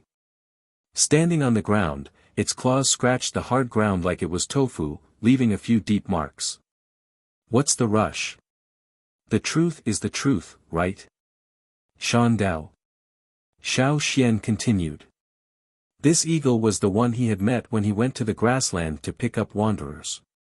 He had fought with the traveling team of the Dishan tribe at a trading rest place. At that time, this eagle had been badly beaten by Cha-Cha. Therefore, Xiao Xian was right to call it a loser. At that time, this eagle was not so big. It was about the same size as Cha-Cha. Now, it had changed so much. This was not the result of natural growth. It must have gone to the Eagle Mountain, so it changed. The people of the Hui tribe in the house heard the cry and quickly came out. Some of them knew Xiao Xian, such as the one who fed Shan Dao. "It's Xiao Xian, the great elder," Gula said with a smile. Today, he asked the other Yanjiao people about Xiao Xian. Only then did he know that Xiao Xian had become the great elder of the whole Yanjiao tribe. Moreover, judging from the expressions of the Yanjiao warriors when they talked about Xiao Xian, it was definitely not because of connections. "Oh, it's Gula." Xiao Xian also recognized the leader of the Hui tribe's trading team. "Great Elder Xiao Xian, what brings you here at this time?" Gula was very happy to see Xiao Xian. It was rare to see someone he knew, so he wanted to talk with him. He also wanted to know more, but he began to feel uneasy when he thought of something. "I heard that Cha-Cha went to the Hui tribe 2 years ago and left with several eagles of your tribe. Is that true?" Xiao Xian asked directly. "It really came." Gu La's eyes flashed with worry. He nodded and said, "Yes, they went to Eagle Mountain together. Some of the giant mountain eagles living in our tribe's territory are about to go to Eagle Mountain, but..." Seeing Xiao Xian staring at him and waiting for him to continue, Gula paused and continued, "The one from your tribe went in and didn't come out." "It went into Eagle Mountain and didn't come out?" Xiao Xian asked. Gula nodded. "That's what Shan Dao and the others told us. According to the rules of the giant mountain eagles, only those who came out after entering Eagle Mountain would be considered successful. If they failed, they would die." Xiao Xian had heard this before. Everyone in the Hui tribe knew this, so they didn't dare to say it out loud. Other than Cha-Cha, the rest of the eagles that went to Eagle Mountain returned. How could the Yanjiao people not have any ideas? Xiao Xian was silent for a while. He asked Shan Dao a few questions and asked Gula to translate. He could understand Cha-Cha's actions and cries, but he didn't know what the eagle was trying to say. Xiao Xian wanted to ask about the details of their trip to Eagle Mountain, but this seemed to touch on the eagle's secret. Shan Dao avoided talking about it, and even Gula didn't know. So, as long as it was about how to get to Eagle Mountain, or what happened on the way, the eagle wouldn't tell them. Since he couldn't get an answer, Xiao Xian could only change the question. "When Cha-Cha arrived at Eagle Mountain, how was he?" Xiao Xian asked. "Very good," Gula replied. "So good that he could throw stones at other eagles." "Was he injured?" "Injured, but not seriously. The others were all injured." "Did he rush into Eagle Mountain by himself?" "Yes." After asking some questions, Xiao Xian didn't understand. How long had it been since the last time he went to Eagle Mountain? Why would he go there again? Some adult eagles might not go there again for 20 or 30 years. Even if he went there frequently, it might not be effective. Plus, he would have to take greater risks. What was Cha-Cha trying to do? Did he want to kill himself in Eagle Mountain? That couldn't be. That guy wasn't a suicidal eagle. Xiao Xian couldn't figure out why Cha-Cha would go to Eagle Mountain. He couldn't go there directly to find him. He only knew the road that led to Eagle Mountain. After coming here, he didn't know which other road led to Eagle Mountain. After thanking Gu La, Xiao Xian didn't stay any longer. He thought about it as he walked towards the newly cultivated fields. As he walked, Xiao Xian stopped in his tracks. He felt two familiar auras. They were not from the Flaming Horns, nor were they from any of the tribes that came here. Chapter 521. When Xiao Xian came here to find the tribesmen, people from other tribes were watching this place. The place where they were settled was not far away, so if there was any movement, the others would know. When Xiao Xian came here, people from other tribes naturally saw him too. Seeing Xiao Xian suddenly turn and walk in that direction, people's eyes suddenly became meaningful. The Eight Limbs tribe was so scheming. Young people at this age definitely had little resistance to beautiful girls. The Grand Elder of the Flaming Horn tribe would not be spared either. In that direction was the house where the Eight Limbs tribe was settled. Outside the house, Su of the Eight Limbs tribe was sitting on a white-haired spider, combing the spider's hair with a fishbone comb in her hand. Su was one of the more powerful people in the Eight Limbs tribe. Not to mention the Eight Limbs tribe, there were also many young people from other tribes who were pursuing her. Xiao Gu, who led the team from the Eight Limbs tribe this time, was also happy to see this situation. He thought to himself, good, if that guy is interested in Su, maybe we can learn more about Yanjiao's secrets through him. How could he have overlooked this? Seeing Xiao Xian come over, Su's hand movements paused, her fingers holding the fishbone comb tightened, and her lowered eyes slowly looked up.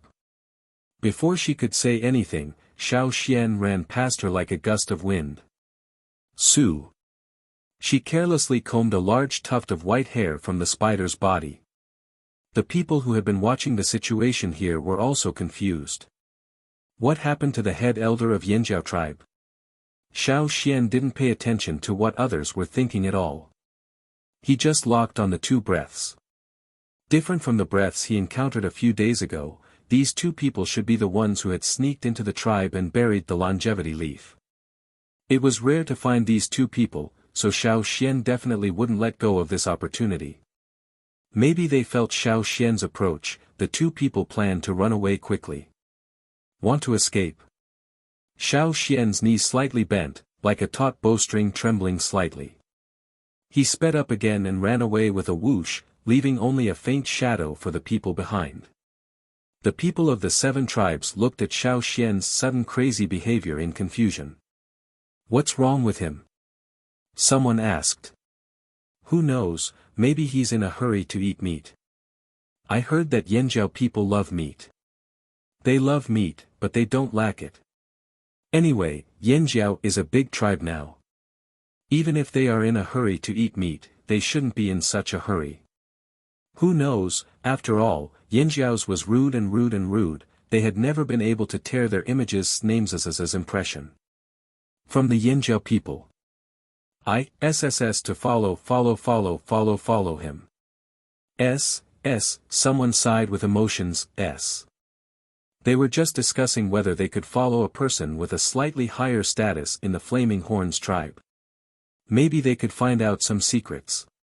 But after seeing the scene in front of them, they were deeply suspicious. Although they didn't understand why Xiao Xian was doing this, they couldn't help but be curious. Xiao Xian was running in the direction of the Yanjiao tribe, and it looked more like he was chasing after someone. The people who had been hiding in their houses to discuss countermeasures all ran out.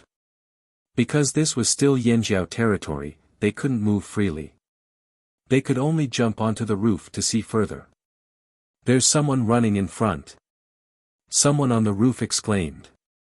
In front of Xiao Xian, there were 2 figures running so fast that they couldn't see their faces clearly.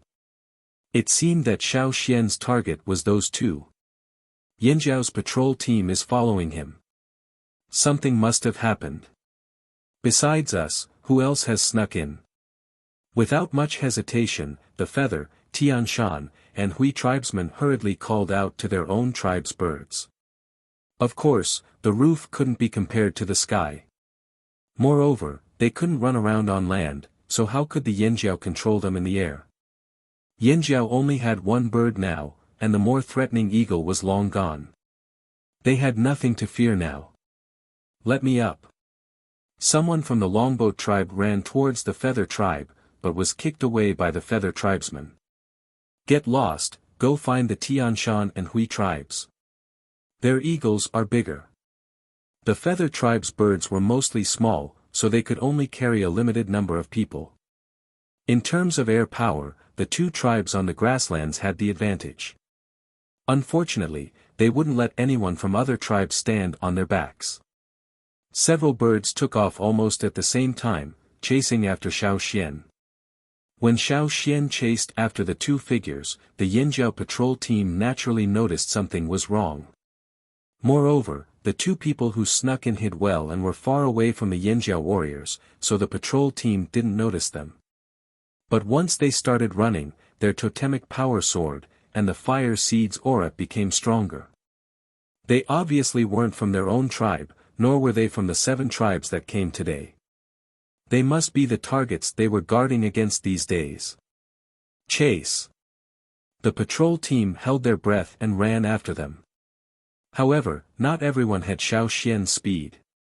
The patrol team had only just reached the edge of the tribe, but they were already far behind the 3 people in front of them, and the distance was still increasing. Even if they were left far behind, they had to keep following. Maybe they could help when the time came. Moreover, the tribe rewarded rewards based on merit. How could they give up such a good opportunity to earn merit? In the patrol team, a few Yanjiao warriors who weren't good at speed stopped. They couldn't keep up with the rest of the team, and if they stayed, they would only be a burden. They could only turn around to inform the leaders of the tribe, and at the same time, guard against other people who might have snuck in. On the ground, Xiao Xian locked onto the 2 people and kept chasing after them. His legs were so fast that they couldn't be seen. His whole body left a faint, fleeting shadow on the grassland. Run. You can run once, but I won't let you run a second time. If I don't catch you today, I'm not the great elder. Xiao Xian sped up again, and the air whizzed past, leaving a whistling sound. His 2 arms kept swinging and cutting the air, making whooshing sounds. At this time, Xiao Xian was like a speeding train, whizzing past on the ground. The patrol team behind could no longer see their great elder's figure. They could only vaguely judge the direction from the fire seed's aura. Keep chasing. The leader of the patrol team gritted his teeth and said. They had already chased so far away from the tribe, it wasn't good to turn back. The people of the Feather tribe, Tian Shan tribe, and Hui tribe in the air were also dumbfounded. They knew that Xiao Xian ran fast, but they didn't expect him to be this fast. They almost couldn't keep up. Not to mention the Yanjiao patrol team and the people in the air, even the 2 people running at the front were very surprised, and their mouths were bitter. How did this kid catch up to them? He didn't chase this fast before. No, that kid didn't have this kind of speed before. The people in the air, as well as the Yanjiao patrol team, were all ignored by these 2 people. The only thing they were afraid of was Xiao Xian. Xiao Xian's pursuit exceeded their expectations, and they had no choice but to take measures. Fortunately, Xiao Xian was only one person, and there were 2 of them. Needless to say, the 2 suddenly split up and ran in 2 different directions.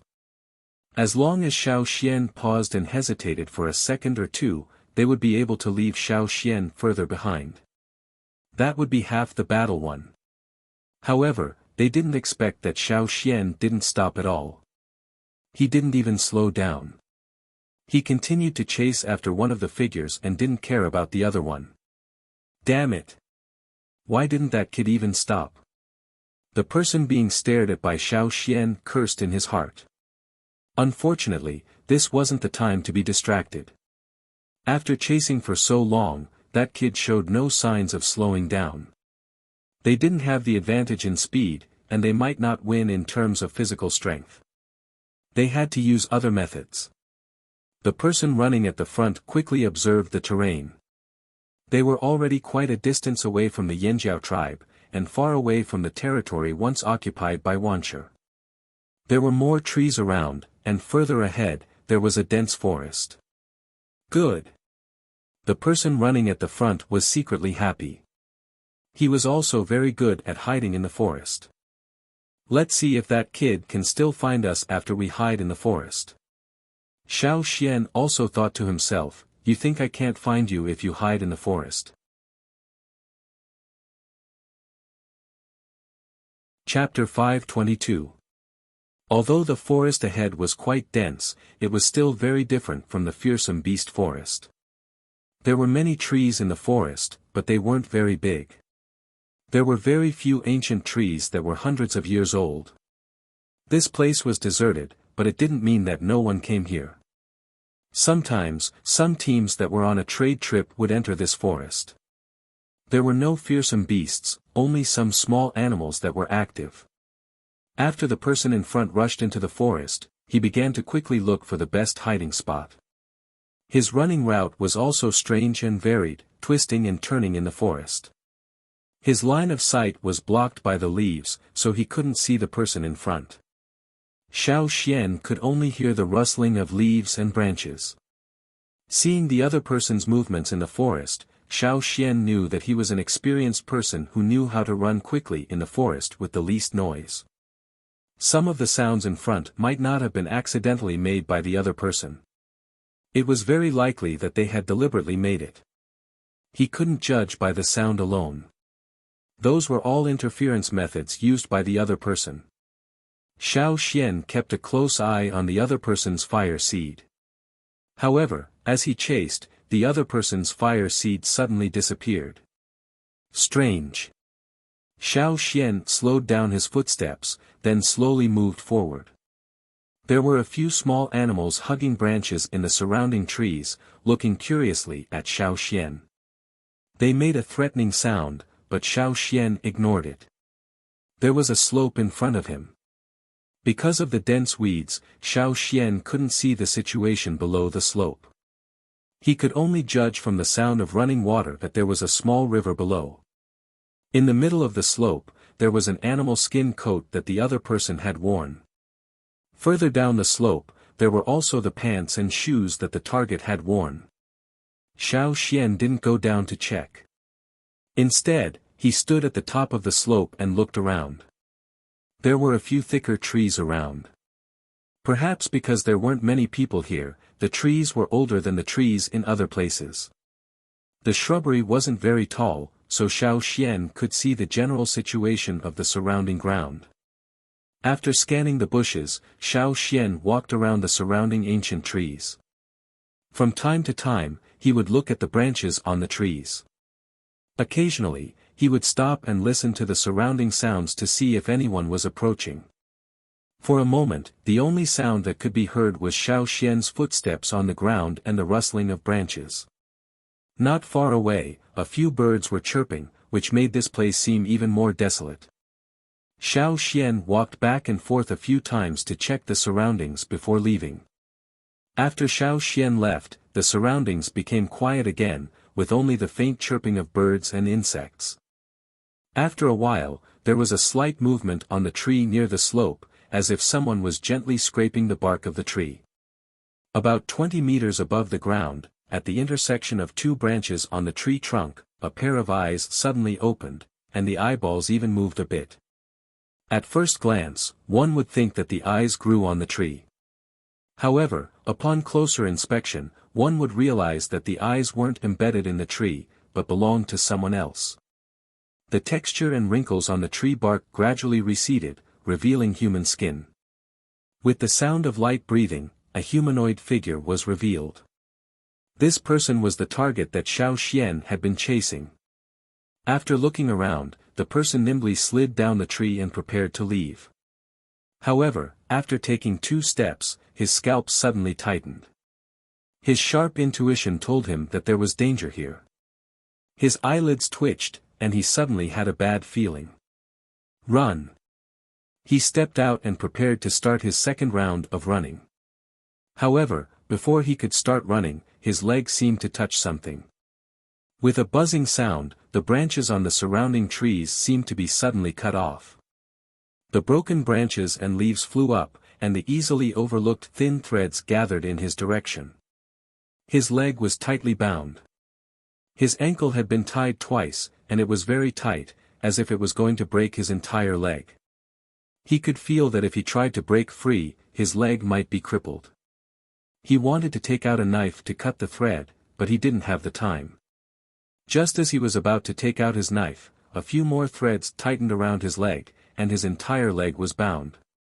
Not far away, footsteps could be heard approaching at a steady pace. Hearing the footsteps, the person who was bound by the noose bowed his head, resigned to his fate. How did he fall for it? This kid is really cunning. Well, I won't run. The person raised his hand and looked at Xiao Xian, who was walking in front of him, and forced a smile. Xiao Xian returned a smile. His wrist moved, and the blade of his sword was next to the person's neck. If he moved a little more, he could cut the person's pulse. The coldness and murderous intent of the metal blade made the person tremble. Don't kill me. I really don't mean any harm. I'm just curious. I heard that you destroyed the Wuxia tribe, so I went to Yanjiao to have a look. Xiao Xian didn't talk nonsense with him. His sword didn't move at all, and he said, "Come out." The person raised his eyebrows slightly, but didn't speak. The surrounding forest was very quiet. There were no human voices, only the sounds of insects and birds in the forest. You don't want to come out? Then I'll collect his corpse. Xiao Xian was about to cut down. Wait. A woman's voice, of unknown age, came from behind the bushes.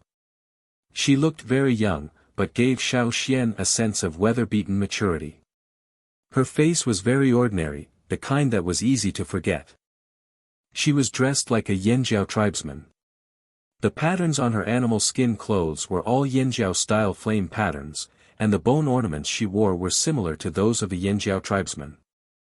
If you only looked at her appearance, she wouldn't stand out at all among the Yanjiao tribesmen. No wonder this person could sneak into the territory of the Yanjiao tribe.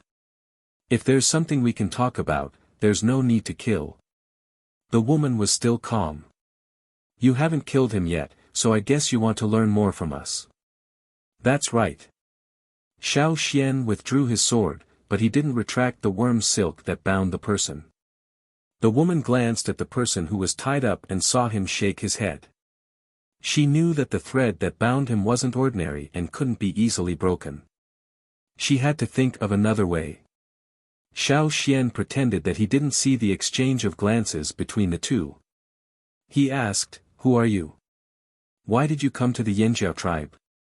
Don't tell me you sneaked in because you were curious. I don't believe that. If you continue to talk nonsense, I'll break your leg." Although Xiao Xian's tone was calm, the two of them knew that he wasn't joking. The sword that was placed on the person's neck just now was very real. If the woman didn't come out, the sword would have cut him down. Knowing that it wasn't easy to fool him, the person who was tied up thought for a while and said, "Robber 11. Robber 12. The woman who walked over said unwillingly. Seeing Xiao Xian frown and stare at them, Robber 11 said helplessly, "It's true, I'm not lying. I'm sure you've guessed that we're from the robber tribe. We're named according to our ranking." This was half true and half false. They were indeed named according to their ranking, but it was just a code name. They wouldn't say their real names so easily. Even the inner circle of the robber tribe didn't know what everyone was called. However, they wouldn't tell Xiao Xian about this. Xiao Xian didn't say anything. He just stared at the two of them and sized them up. The two of them felt a chill down their spines. Xiao Xian didn't suspect the origins of these two people. Although he looked calm on the surface, he was very surprised in his heart. He discovered something strange. In the past, he only felt that the fire seed of the robber tribe was special. Now, it seemed that the feeling wasn't wrong. The robber tribe was indeed different from the other tribes. Xiao Xian already knew that the robber tribe was a very special one. The members of this tribe were relatively independent and didn't live together like the other tribes.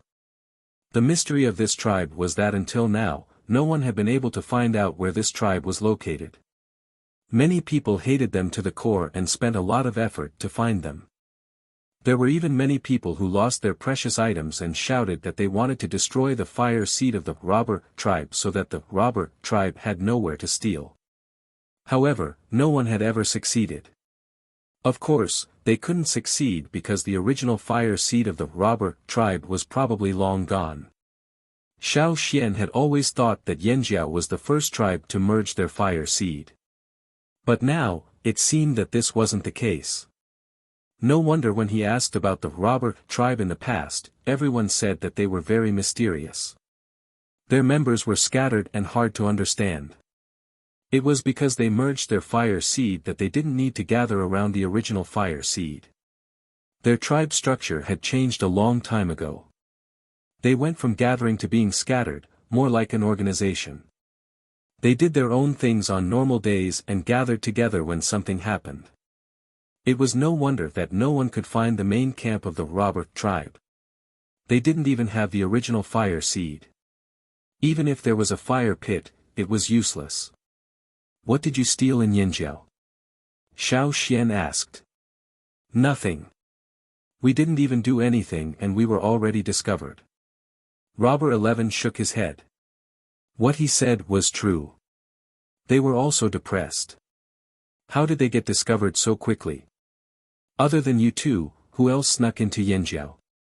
Xiao Xian asked again. I don't know. Robber 11 said, we don't know what the others were doing. They were all doing their own things. You really don't know? He went to the house where you buried the thing. Xiao Xian said. Robber 11 and Robber 12's expressions changed. How did Xiao Xian know that they buried the thing? Could it be that the thing had already been dug out by the people from Yanjiao? It was Robber 7. The two didn't intend to hide it. They didn't think there was anything to hide. They only told Robber 7 where they buried the thing. If someone went there, it was most likely Robber 7. 7. Xiao Xian looked up at the two in front of him. He was ranked in front of these two, which meant that his level was higher than theirs. No wonder he ran away so quickly. His reaction was faster than these two. Where did you steal the thing you buried? Xiao Xian asked. The two didn't say anything. They exchanged glances many times, probably thinking about how to deceive him. If you answer honestly, I can let you go. Really? The two looked straight at Xiao Xian, trying to discern the truth from Xiao Xian's eyes. Really? You're tuning into the Han Li's Wuxia Chronicles YouTube channel.